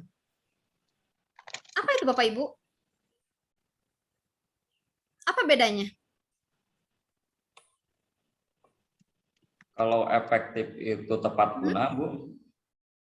Kalau efisien Efektif itu tepat guna, oke. Kemudian? Efisien itu berhasil guna. Kok itu kayaknya pernah kuliah dengan saya ya? Pernah dengar. Efektif itu? Efektif itu apa Pak Denny? Tepat guna. Kalau efisien itu berhasil. Tepat guna, kemudian kalau efisien? Berhasil guna. Berhasil guna. Oke, saya coba menayangkan video ya, sedikit saya menyampaikan video, silakan Bapak Ibu simak ya untuk memaknai perbedaan antara efektif dan efisien lebih mendalam. Bentar, tadi sudah saya buka perasaan ya. Tasim.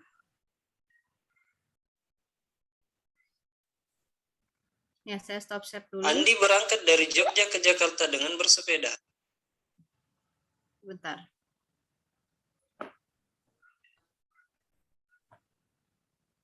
Saya stop share dulu yang ini. Saya izin untuk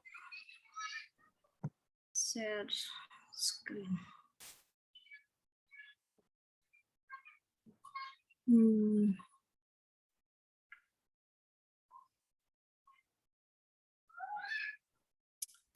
Tidak muncul ya? Belum. Udah muncul belum Bapak Ibu? Belum, Bu. Belum, Ibu. Belum. Oke, sebentar ya. Santuy, Ibu, lagi proses. Ya, ini di sini kurang bagus. Memang ini saya pakai tethering Bapak Ibu. Saya sedang kegiatan PPG dari hari kemarin sampai hari besok. Ya, kok nggak bisa ya? Kang Rahman bisa bantu saya share screen kok nggak muncul ya di sini? Terus saya buka langsung di ini deh di bentar. Mungkin sinyalnya kali, Bu. Iya, kayaknya sinyalnya ya. Sinyal kali, Bu. Sini di saya belum kelihatan. Bentar.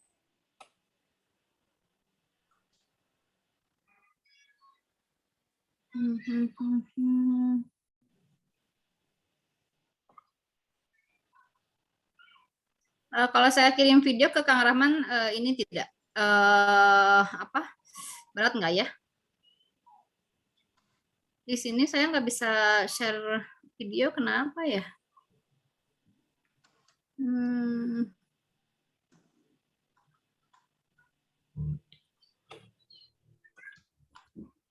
Oke, saya kirim dulu ke Kang Rahman ya. Nanti sambil menunggu kita lanjutkan dulu ke slide selanjutnya ya.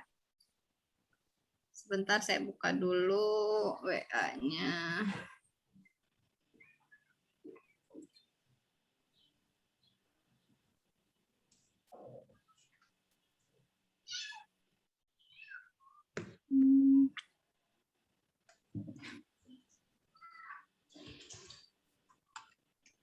Sinyalnya kurang mendukung. Ya Bapak Ibu, kita nanti mudah-mudahan bisa menyimak ya video di akhir. Saya coba searching lagi yang tadi saja dulu.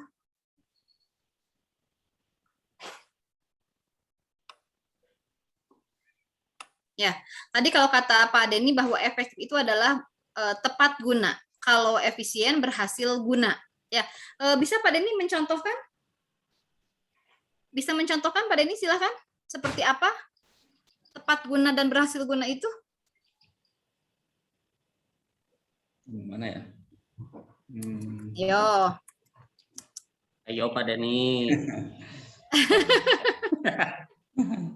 Ya. Gimana? Menambahkan? Saya juga bingung. Mungkin teman yang lain, Bu. Ya, kan tadi sudah bisa ini. Sebentar ini bisa nih. Ya sinyalnya kurang bagus ini. Andi berangkat dari coba saya ini kan lagi. Ini bisa nih. Bisa buka YouTube langsung.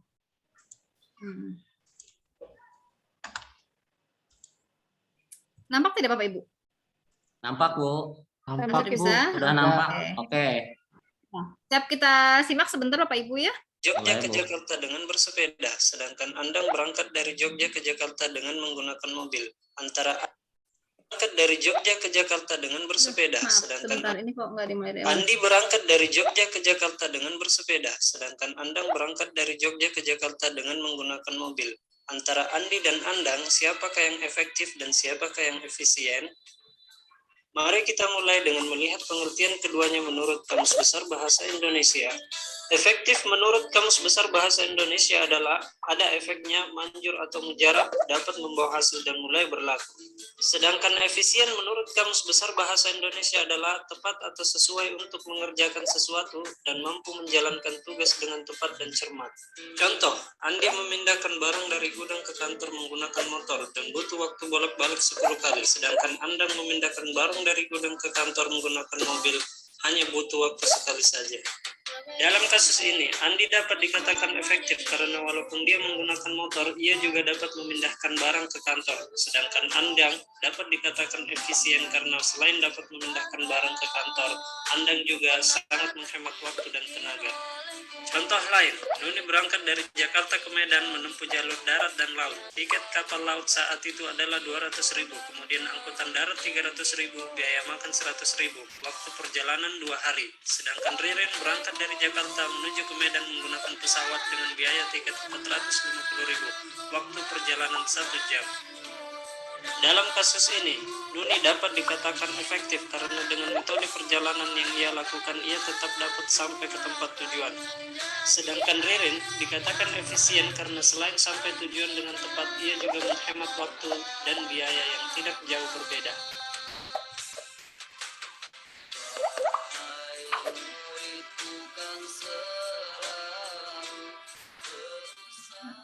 Oke, Bapak Ibu, videonya singkat sekali, memang terlalu cepat bicaranya ya, tapi barangkali Bapak Ibu bisa menangkap.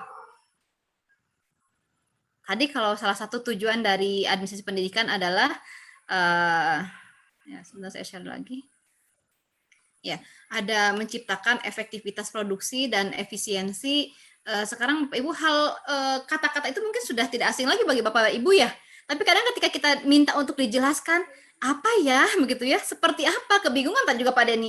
Bu, efektif itu adalah tepat guna, efisien itu adalah berhasil guna begitu. Ketika Pak Denny coba bisa dicontohkan, bingung Bu mau contohkannya seperti apa, pokoknya gitu lah Bu gitu ya. Nah ketika saya tayangkan contoh dari efektif dan efisien, ternyata Pak Ibu bisa mengambil kesimpulan. Silahkan satu orang saja menyimpulkan. Bu, kalau efektif itu, kalau efisien itu dia tidak mengeluarkan biaya tambahan. Kalau saya lihat dia mencapai tujuan, tapi tanpa mengeluarkan kos lagi gitu. Tapi kalau efisien sama mencapai tujuan, tapi waktunya mungkin kalau saya lihat ya di situ sama-sama mencapai tujuan. Cuma kalau efisien lebih ke tujuannya, tapi kalau ke efektif, kebalik ya, efektif lebih ke tujuan yang tercapainya. Kalau efisiennya tidak memerlukan lagi biaya tambahan gitu ya, seperti itu kalau yang saya lihat ya. Kalau efisien tidak memerlukan biaya tambahan. Iya, jadi benar-benar waktunya lebih singkat gitu ya, gitu sehingga tidak ada kos tambahan lagi untuk mencapai tujuan tersebut gitu. Oke, terima kasih Bu Atin. Ini satu lagi Bu Nila mau menguatkan barangkali, silahkan. Oke Bu, kalau saya tadi dari ilustrasi atau video yang ditampilkan, efektif dengan efisien itu sama-sama bagaimana cara untuk mencapai tujuan. Nah, bedanya tadi saya sudah bikin sedikit coretan. Kalau efektif itu mencapai tujuannya dengan pemilihan cara yang benar dari beberapa alternatif. Sementara kalau efisien tadi saya sedikit menyimpulkan kalau dia sama mencapai tujuan tapi dengan menggunakan sumber daya seminimal mungkin untuk mendapatkan hasil yang maksimal. Itu perbedaannya. Jadi sama-sama tujuan, jadi perbedaannya yang tadi Ibu. Itu saja Ibu menurut saya bisa Oke, menyampaikan. luar biasa Bu Waduh, Nila. Pak Ihsan tepuk tangannya kedengeran ke Ya. sini.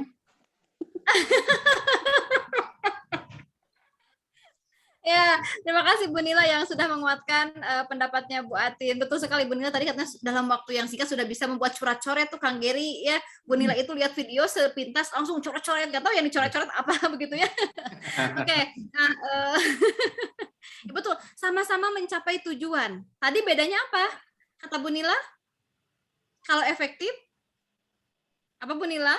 Oh, kalau efektif itu dia memilih cara yang benar dari beberapa alternatif. Cara yang benar. Sebenarnya ada beberapa alternatif Memilih cara yang benar dengan dari beberapa alternatif. Alternatif. Oke, kalau efisien?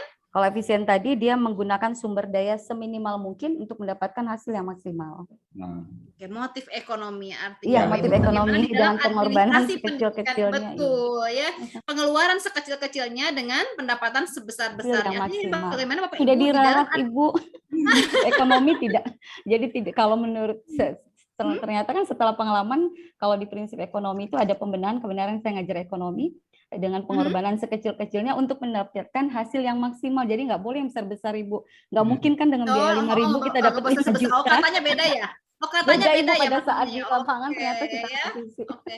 Untuk mendapatkan hasil semaksimal. Oh, semaksimal bukan sebesar-besarnya. Ya, oke, terima kasih Bu Nila ya sudah diluruskan ya. Oke, nah Bapak Ibu di dalam administrasi pendidikan ini juga ternyata bagaimana nanti Bapak dan Ibu yang ada di dalam dunia pendidikan ya bisa menghasilkan semaksimal mungkin dengan memanfaatkan sumber daya yang ada. Begitu ya, bisa dipahami Pak Ibu? Jadi dengan tadi Bapak Ibu mengetahui tentang fungsi-fungsi manajemen dari mulai perencanaan dan lain sebagainya, bagaimana di dalam administrasi pendidikan ini Bapak dan Ibu bisa memanfaatkan sumber daya organisasi yang ada, ya. Jadi kemudian untuk menghasilkan sesuatu atau luaran atau output pendidikan yang sangat luar biasa, output pendidikan yang maksimal. Inilah tujuan daripada administrasi pendidikan. Tentu ada tadi hal yang lain menyesuaikan ini dan kepuasan kerja. Tentu Bapak Ibu ketika Bapak dan Ibu melaksanakan fungsi-fungsi manajemen dengan sebaiknya mungkin, ya tentu harapannya adalah kepuasan anggota organisasi bisa terpenuhi. Harapannya begitu ya Bu, tapi kenyataannya bla bla bla, ya itulah kenyataannya ya Bapak Ibu. Tadi secara teori harusnya seperti ini tapi kenyataannya seperti itulah hidup ya. Kadang realitanya tidak seindah yang diharapkan Pak Ihsan ya. Iya Bu, betul Bu. Oh, betul ya. Contohnya apa Pak Ihsan? Iya, putus di jalan contohnya. Bangun pengalaman ya, Bukan, ini tuh curhat, bukan Pak Ihsan, Pak Denny. Pak Denny soulmate-nya. Oh iya. Ingin putus melulu ya Bu ya. Tapi bukan juga putus cinta ini. Bukan juga putus cinta dengan Pak Denny. Kan. Aduh, ampun deh ya. Ya, oke Bapak Ibu, itulah kita Pak Nur itu mah Bu. Tujuan administrasi pendidikan itu ternyata tadi menyinggung terkait dengan prinsip ekonomi ya, menggunakan sumber daya seoptimal mungkin, sumber daya yang ada seoptimal mungkin untuk mendapatkan atau menghasilkan lulusan pendidikan yang semaksimal mungkin, artinya lulusan yang berkualitas ya. Nah, tetapi tadi bahwa saya dikatakan di minggu kemarin Bapak Ibu ketika Bapak Ibu membangun sebuah organisasi jangan asal-asalan. Ya, kalau Bapak Ibu menerapkan implementasi fungsi daripada manajemen dengan benar, Bapak Ibu akan merancang apa, siapa, di mana, gitu ya. Oleh karena itu saya singgung kemarin bagaimana right man in the right place and in the right time, menempatkan orang yang tepat di posisi yang tepat dan di dalam waktu yang tepat. Kemudian saya contohkan, jika Bapak dan Ibu belum membutuhkan seorang guru honor, ya ngapain begitu? Ya, itu salah satu contohnya. Oke, kita lanjut Bapak dan Ibu.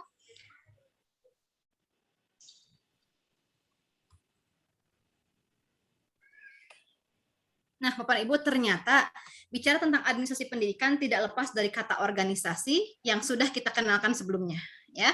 Manajemen, komunikasi, kepegawaian, keuangan, perbekalan, keterausahaan sampai pada hubungan dengan masyarakat. Ya, oleh karena itu di dalam lingkaran-lingkaran yang saya tampilkan di awal, bagaimana dimulai dari organisasi sampai pada hubungan antar manusia, betul? Iya, betul. Ya, nah ternyata itu ada kaitannya dengan unsur-unsur administrasi, Bapak dan Ibu. Bagaimana dari organisasi sebagai wadah, ya, yang dipimpin oleh seorang administrator yang unggul, kemudian memiliki manajemen yang baik, dipimpin oleh seorang pemimpin yang baik, akan menciptakan hubungan insani yang baik, gitu. Harapannya seperti itu, sehingga di dalam administrasi pendidikan ini ada unsur-unsur yang harus terpenuhi, Bapak Ibu. Mulai bagaimana ini tata kelola organisasinya, manajemennya, komunikasi dalam organisasi sampai pada hubungan dengan masyarakat. Tentu masyarakat menjadi mitra. Ya, mitra, bukan mitra kita. Kalau kemarin saya katakan bahwa di kelas ini atau di kelas sebelah ya saya katakan. Bapak Ibu, kalau guru itu profesi apa pekerjaan? Profesi, Bu. Di kelas ini sudah saya singgung belum? Apa belum? Belum, Bu, belum. Oke, saya ajak dulu Bapak Ibu untuk berdiskusi. Bapak Ibu, guru itu pekerjaan apa profesi? Profesi. Memang apa sih bedanya pekerjaan dengan profesi, Bapak Ibu? Kalau ya siapa? Bu Dewi, silahkan. Iya, Bu Dewi. Jika profesi itu hanya kemampuan khusus ya, Bu, jadi tidak bisa dilakukan oleh semua orang ya. Nah, profesi itu memiliki kemampuan khusus, tidak bisa dilakukan oleh semua orang. Oke, betul. Kemudian? Kalau pekerjaan itu bisa saja dilakukan semua orang gitu. Contohnya apa? Tidak profesional gitu maksudnya. Contohnya apa?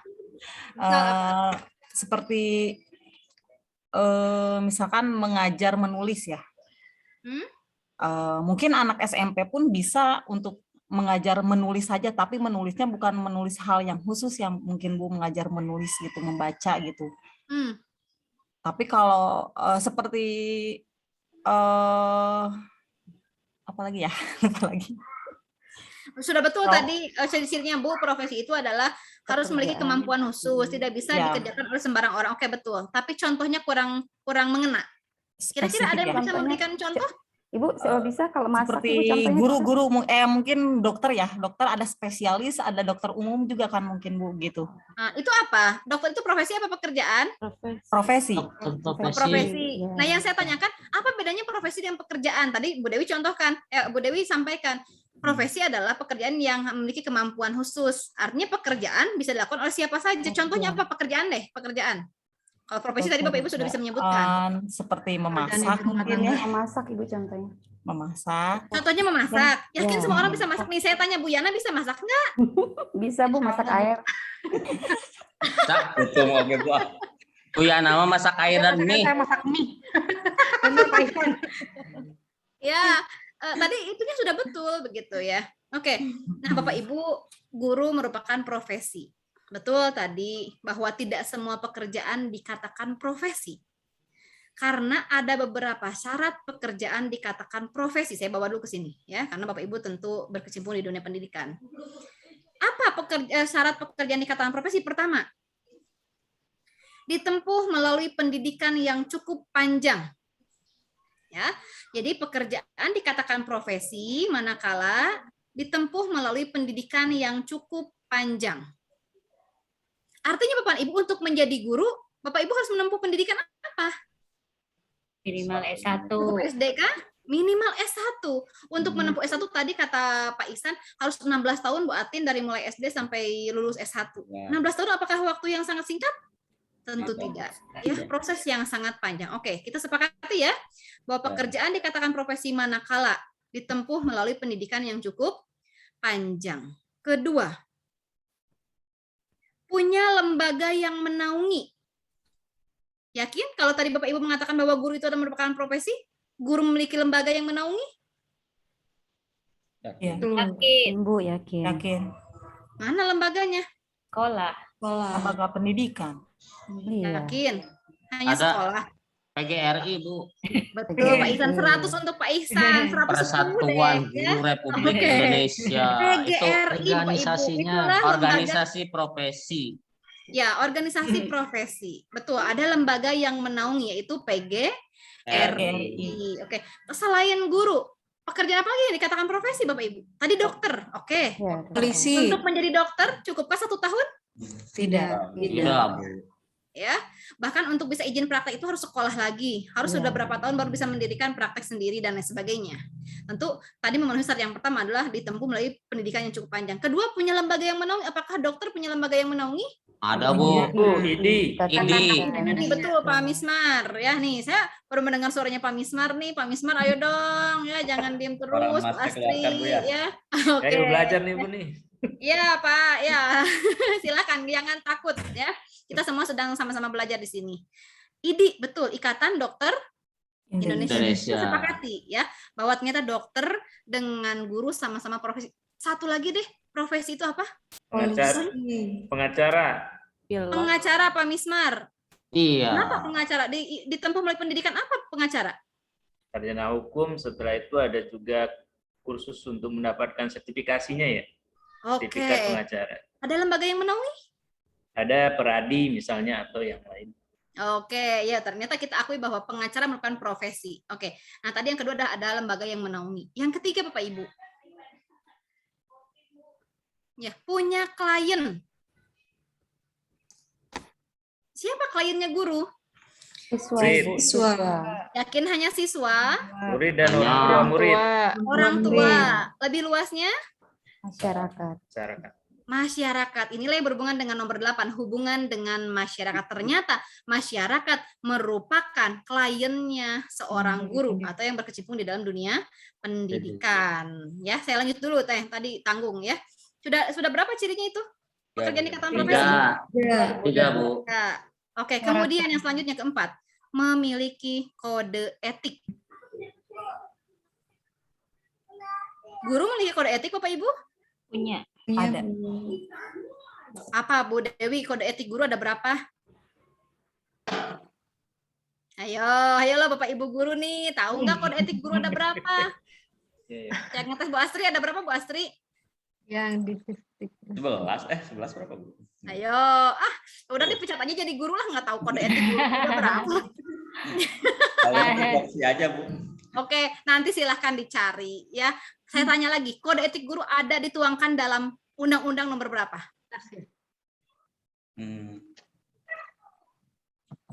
Saya tahu waktunya habis. Undang-undang guru dan dosen. Oke, undang-undang guru dan dosen. Jangan Nomor searching. 14. Isan jangan searching dulu atuh. Iya, Bu, lupa Ya, betul. lagi. Dalam undang-undang guru dan dosen. Enaknya gini Bapak Ibu, kalau pembelajaran daring ya kalau dosennya nanya sambil searching kan gitu ya. Laptop dipakai tapi HP mah jalan. Gelap gitu. Iya, Bu. Betul, Bu. Itu rahasia Ya, kami. oke, betul. Dituangkan dalam undang-undang guru dan dosen nomor berapa sekarang? Nomor 14. Bu Atin udah Udah searching, Bu, ini udah searching. Undang-undang nomor 14 tahun. Bentar, Bu, tahun berapa ya, lupa berapa, saya. Pak Nanti Bu Denny? searching lagi Bu Atin yuk. Tahun 2000. 18. Ampun ini. Tahun 2004. 2005 kalau nggak salah. Bentar, Bu. Aduh. Undang guru dan dosen tahun nomor 14 tahun 4, Bu. Nawar aja. 2005. 2005. Oke, Beda dikit. 2005. Jadi kita Ya. salah tuh. Lupa, Tadi nantinya Bu. barangkali saya juga keliru ya. Barangkali Iya. saya yang keliru gitu. Undang-undang dosen nomor 14 tahun 2005. Di sana tertuang kode etik dosen sebanyak kode etik guru sebanyak 9 poin kalau tidak salah. Nanti lihat lagi Bapak Ibu ya. Iya, 9 poin ya. Nah, ke-9 poin itu semuanya menyangkut tentang kompetensi guru. Poin 1 berhubungan dengan kompetensi misalnya pedagogik. Poin 2 berhubungan dengan kompetensi profesional. Oleh karena itu, dari kode etik guru itu tidak terlepas dari kompetensi yang wajib dimiliki oleh seorang guru. Ada 4 kompetensi. Yang pertama mulai dari kompetensi pedagogi, kemudian Profesional, kemudian sosial, sosial dan kepribadian. Salah satunya tadi, sosial berhubungan dengan masyarakat. Bahwa ternyata klien guru bukan hanya siswa, tapi klien guru lebih luas adalah masyarakat. Oleh karena itu bagaimana sekolah sebagai organisasi pendidikan harus dikelola dengan baik agar menciptakan hubungan yang baik dengan masyarakat. Jangan sampai masyarakat tidak percaya lagi pada dunia pendidikan. Buat apa sekolah? Guru oge banyak yang terjerat narkoba, gurunya juga banyak yang terjerat kasus pelecehan seksual dan lain sebagainya. Bagaimana kita berkomitmen dengan kode etik yang sudah ditetapkan oleh pemerintah. Nah, satu pertanyaan lagi untuk diskusi Bapak Ibu. Kalau tadi Bapak Ibu sudah mengetahui perbedaan antara pekerjaan dengan guru, ya. Tadi salah satu ciri yang terakhir adalah bahwa profesi itu betul tadi yang dikatakan Bu Dewi, ya, memiliki keahlian, kemampuan dan keahlian khusus. Artinya tidak bisa dilaksanakan oleh siapapun, gitu ya. Rahman, punten di mute dulu. Ya, Rahman kenapa nggak buka kamera? Masih rapat? Ya, tadi bilang ada. Iya, nggak apa-apa. Oke. Nah, Bapak dan Ibu tadi diulang ada berapa syarat pekerjaan ikatan profesi? 4. Ada 4 apa saja? Ditempuh dalam waktu yang panjang. Oke, next. Ada lembaga yang menaungi, punya klien, memiliki hubungan masyarakat, memiliki kode etik. Yang kelima terakhir tadi ditambahkan dengan yang dari Bu Dewi itu juga memang ada di dalam teorinya. Ya, memiliki kemampuan dan keahlian khusus yang tidak bisa dilakukan oleh sembarang orang. Bapak dan Ibu, saya ingin tanya. Pilot itu profesi, betul? Apakah semua orang bisa mengendarai atau bukan mengendarai apa ya? Menerbangkan. Mengoperasikan lah ya, buatin gitu ya? Iya. Mengoperasikan pesawat? Tidak semua. Tidak semua. Oke, kenapa? Harus sama siapa tuh? Harus mempunyai keahlian khusus. Harus punya keahlian. Untuk memiliki keahlian itu harus ditempuh dengan sekolah. Pendidikan yang betul. panjang. Oke. Saya tanya lagi. Dokter itu profesi tadi Bapak Ibu katakan. Apakah semua orang bisa misalnya mengoperasi pasien? Tidak. Tidak ya? Oke. Pengacara tadi Pak Misman mengatakan bahwa pengacara itu profesi. Ya. Apakah semua orang bisa menjadi pengacara? Ya. Tidak. Pertanyaan terakhir, guru. Apakah guru merupakan profesi? Ya. Oke. Ya. Saya ingin tanya, apakah ada atau apakah banyak pertanyaannya? Apakah banyak? Udah ketebak Kang Gerima, Ibu mau nanya apa? Ya. Apakah banyak orang yang belum lulus dari sarjana pendidikan menjadi guru? Banyak. Banyak, Bu. Kenapa gitu ya? Itu jadi dilanjutkan nanti sama Pak Ihsan nyanyinya, ya. Lanjutin nanti Pak Ihsan. Pak Ihsan. Ini akan berhubungan nanti dengan mata kuliah MSDM, Manajemen Sumber Daya Manusia Pendidikan di semester 3, Bapak Ibu, kalau kurikulumnya masih sama, ya. Jadi ini sama-sama profesi. Profesi lain tidak mungkin tuh pilot dikendari oleh orang yang belum lulus dan memiliki misalnya sarjana di sekolah pilot. Polisi juga demikian. Tidak mungkin orang menjadi polisi kecuali polisi gadungan, begitu ya. Dokter gadungan, dokter malapraktik, begitu. Dan polisi tidur, Bu. Oh, polisi tidur. Sama ya, ampun ya. Itu. Ya, nah tadi nggak mungkin kan seseorang bisa mengoperasi, begitu ya, tanpa dia lulus dari sarjana kedokteran dan punya sertifikat dalam hal misalnya spesialis tertentu dan lain sebagainya. Kenapa terjadi di dunia pendidikan, Bapak Ibu? Dengan alasan kurangnya guru, kurangnya ini, kurangnya itu, orang bisa mengajar gitu. Angkatannya Kang Geri, saya mengajar memang di semester tinggi. Banyak ya mahasiswa-mahasiswa semester 7, semester 8 yang sudah mengajar. Padahal mereka belum lulus menjadi sarjana pendidikan dan belum mendapatkan SIM. Belum mendapatkan akta 4. Kenapa ini terjadi? Begitu ya. Inilah sebuah fenomena besar di Indonesia yang memang bukan merupakan rahasia lagi, tapi rahasia umum dan pemerintah pun tahu, betul? Betul. Ini hal-hal yang perlu Bapak Ibu diskusikan lebih mendalam. Kenapa ini terjadi? Kalau Bapak Ibu mengendarai kendaraan bermotor ataupun kendaraan berempat tanpa memiliki SIM, boleh tidak? Indonesia boleh Bu. Boleh Bu. Ya boleh Bu. Indonesia Kalau nggak SMP. ketahuan boleh Bu. Di Indonesia ya Pak Mismar. Apa di Indonesia boleh gitu? Boleh Bapak Ibu yakin? Kalau secara aturan nggak boleh Bu. Secara Tadi mau ke aturan sekolah boleh. bawa motor sendiri, gitu bawa mobil sendiri nggak punya SIM, biarin lah gitu ya. Boleh? Secara aturan nggak tidak boleh Bu. boleh. Oh, Secara kalau secara pelaksanaan aturan boleh. tidak boleh. Ya Tapi kalau mau ya kenyataan- boleh, terserah. Tapi kalau Bu kenyataannya. Atin ketemu polisi yang sedang razia, yakin Bu Atin akan mencari jalan tikus. Iya, Benar. iya. Karena merasa dosa besar gitu. Takut Iya. dirazia, takut ditilang dan lain sebagainya. Nah, kenapa ADG itu? gue Ibu Atin jadi nanti. Ada kata Bu Dewi ya. Nah, kenapa itu kalau itu misalnya terjadi ketakutan, kekhawatiran, kenapa ya menjadi guru mengajar, bukan menjadi guru karena memang sebenarnya belum dikatakan sebagai guru Bapak Ibu ya kalau mereka belum lulus dari sarjana keguruan.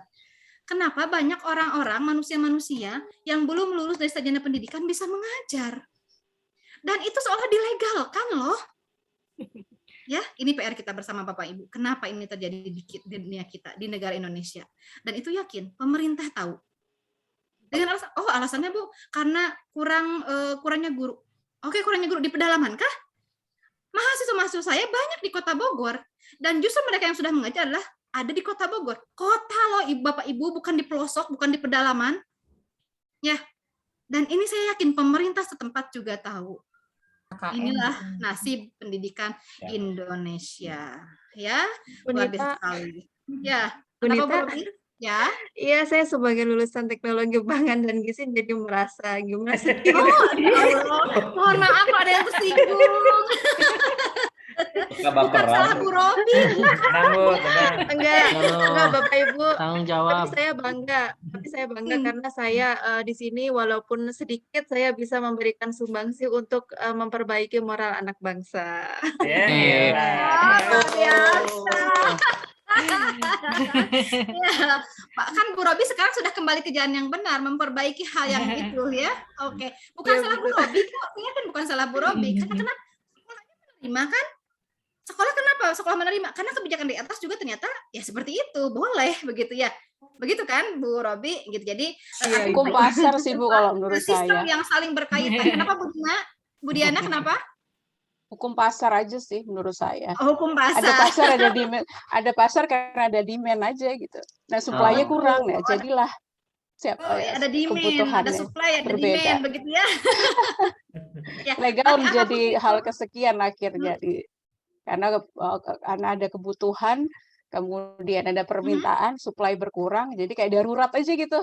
Jadi yang ada dulu deh gitu. Kemudian baru deh pemerintah mulai merapikan kembali.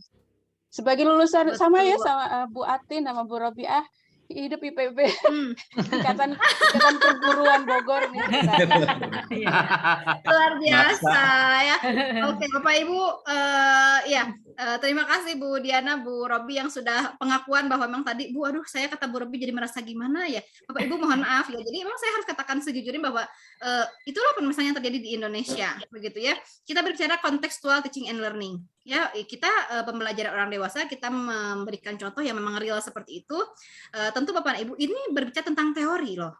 Kenyataannya di lapangan seperti itu, ya tentu tadi kita bicara ada saatnya di lapangan itu bertolak belakang dengan teorinya. Tetapi saya yakin Bapak Ibu juga ketika sudah masuk ke dunia pendidikan, walaupun bukan backgroundnya pendidikan, akan lebih mendalami kan. Bu Diana, Bu Robi tidak hanya berdiam diri begitu.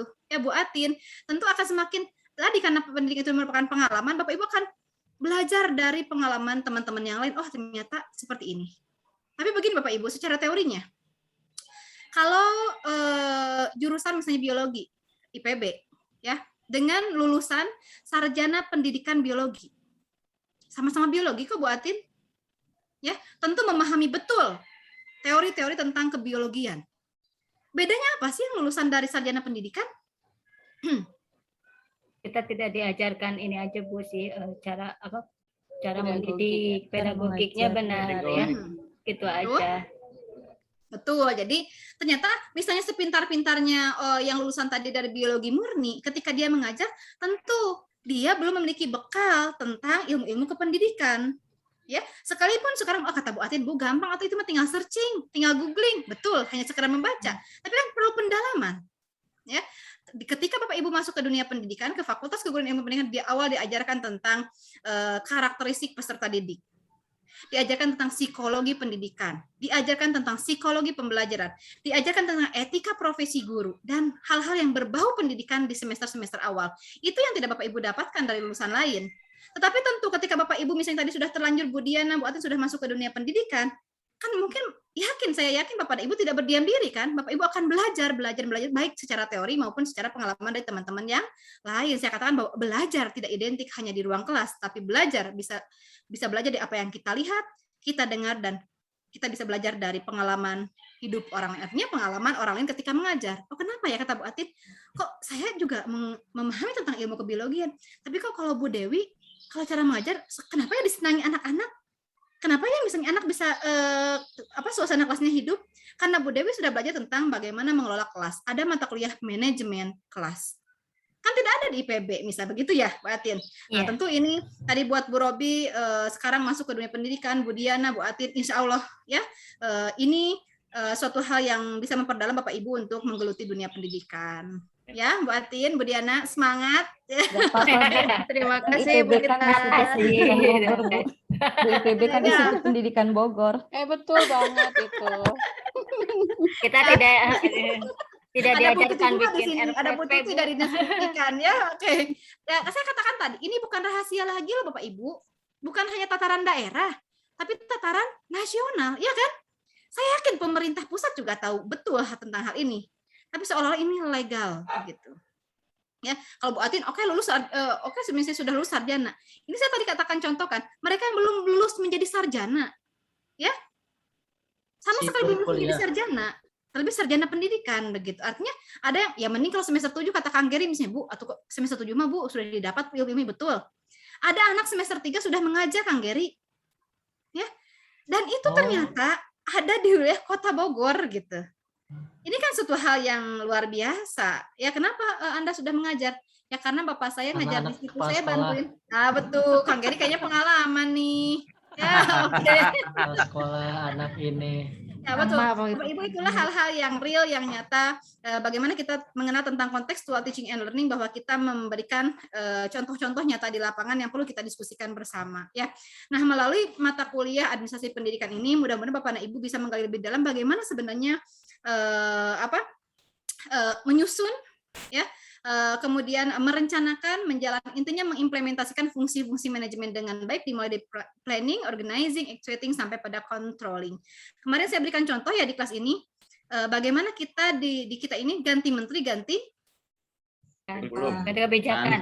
Ganti kebijakan, ya misalnya. Kemarin sudah saya contohkan ya Bapak Ibu ya. Ketika Pak Anies Baswedan diangkat menjadi Menteri Pendidikan, beliau sudah merancang tentu, mungkin baru pada tataran organizing. Sudah planning 1 tahun pertama misalnya menginjak 2 tahun kedua itu udah organizing, menempatkan siapa yang menjadi orang yang tepat di posisi yang tepat dalam waktu yang tepat. Tiba-tiba 18 bulan berjalan kemudian digantilah oleh Muhadjir Effendi. Apakah Muhadjir meneruskan kebijakannya Pak Anies? Tidak. Itu mencetuskan full day school. Mulai lagi kan dari nol? Iya, mulai dari nol lagi. Lagi dari nol, oke. Kemudian Pak Muhadjir Effendi juga tidak tuntas sampai 5 tahun Bapak dan Ibu. Betul? Betul. Gantilah oleh siapa Pak Mismar? Ya, Mas Menteri. Oh, Mas Menteri. Mas Menteri melanjutkan ke kebijakan full day school? Tidak. Jadi apa kebijakannya sekarang? Merdeka Belajar. Nah, Bapak Ibu bisa simpulkan sendiri. Sampai pada mana fungsi manajemennya berjalan? Apakah sampai pada controlling? Tidak. Oke, Bapak Ibu bisa simpulkan sendiri ya bagaimana nasib pendidikan di kita ketika fungsi-fungsi utama dari manajemen tidak terlaksana dengan baik. Oke, pukul berapa ini? 3.40. 3.40. Ya, Bapak dan Ibu, ini masih ada beberapa slide yang insya Allah akan kita lanjutkan minggu depan. Ya, kurang lebih 20 menit lagi. Kita punya waktu sampai pukul 4 ya. Bapak Ibu bisa melanjutkan nanti diskusi yang saya buka sampai pukul 23. Ya, mohon semuanya untuk bisa mengisi presensi, barangkali ada yang lupa, dan untuk diskusi di LMS mohon tidak membuat topik diskusi sendiri tapi mereply jawaban temannya ya, atau pertanyaan dan pernyataan yang saya ajukan di dalam LMS. Oke Bapak dan Ibu. Oke Bu. Terima kasih untuk pertemuan hari ini. Tidak perlu menampilkan slide panjang-panjang, hanya dengan 4 slide ternyata kita sampai 3 JP. Ya, luar biasa. Itulah pembelajaran pembelajaran orang dewasa yang bukan hanya berbicara satu arah, tapi saya membangun bagaimana Bapak dan Ibu bisa berkomunikasi lebih aktif lagi. Alhamdulillah Pak Mismar sudah muncul, kemudian tadi Bu Dewi sudah muncul, di minggu yang besok pasti akan muncul, dan teman-teman yang lainnya. Oke. Amin, amin. Tutup dulu, nanti kita akan lanjutkan. Materi ini sudah saya share di LMS ya? LMS. Oke. Ya, Bapak dan Ibu, terima kasih atas pertemuan hari ini. Mudah-mudahan apa yang kita diskusikan hari ini memberikan manfaat untuk kita, menambahkan pengalaman, pengetahuan. Ya, tentu tadi sudah disinggung bagaimana tugas dari dan kewajiban seorang guru bukan hanya transfer of value, tapi juga bukan hanya transfer of knowledge atau mengajar, tapi juga transfer of value dan juga transfer of Oke, terima kasih. Sampai bertemu di minggu depan. Mudah-mudahan Allah memberikan kita kesempatan, kesehatan, sehingga bisa bersilaturahmi kembali dalam melaksanakan pembelajaran mata kuliah teori administrasi dan SIM pendidikan. Mohon maaf jika ada hal yang kurang berkenan. Billahi taufiq wal hidayah. Wassalamualaikum warahmatullahi wabarakatuh. Waalaikumsalam warahmatullahi wabarakatuh. Terima kasih. Ibu Nita. Untuk pamit ya, Bapak Ibu juga akan melanjutkan perkuliahan ya.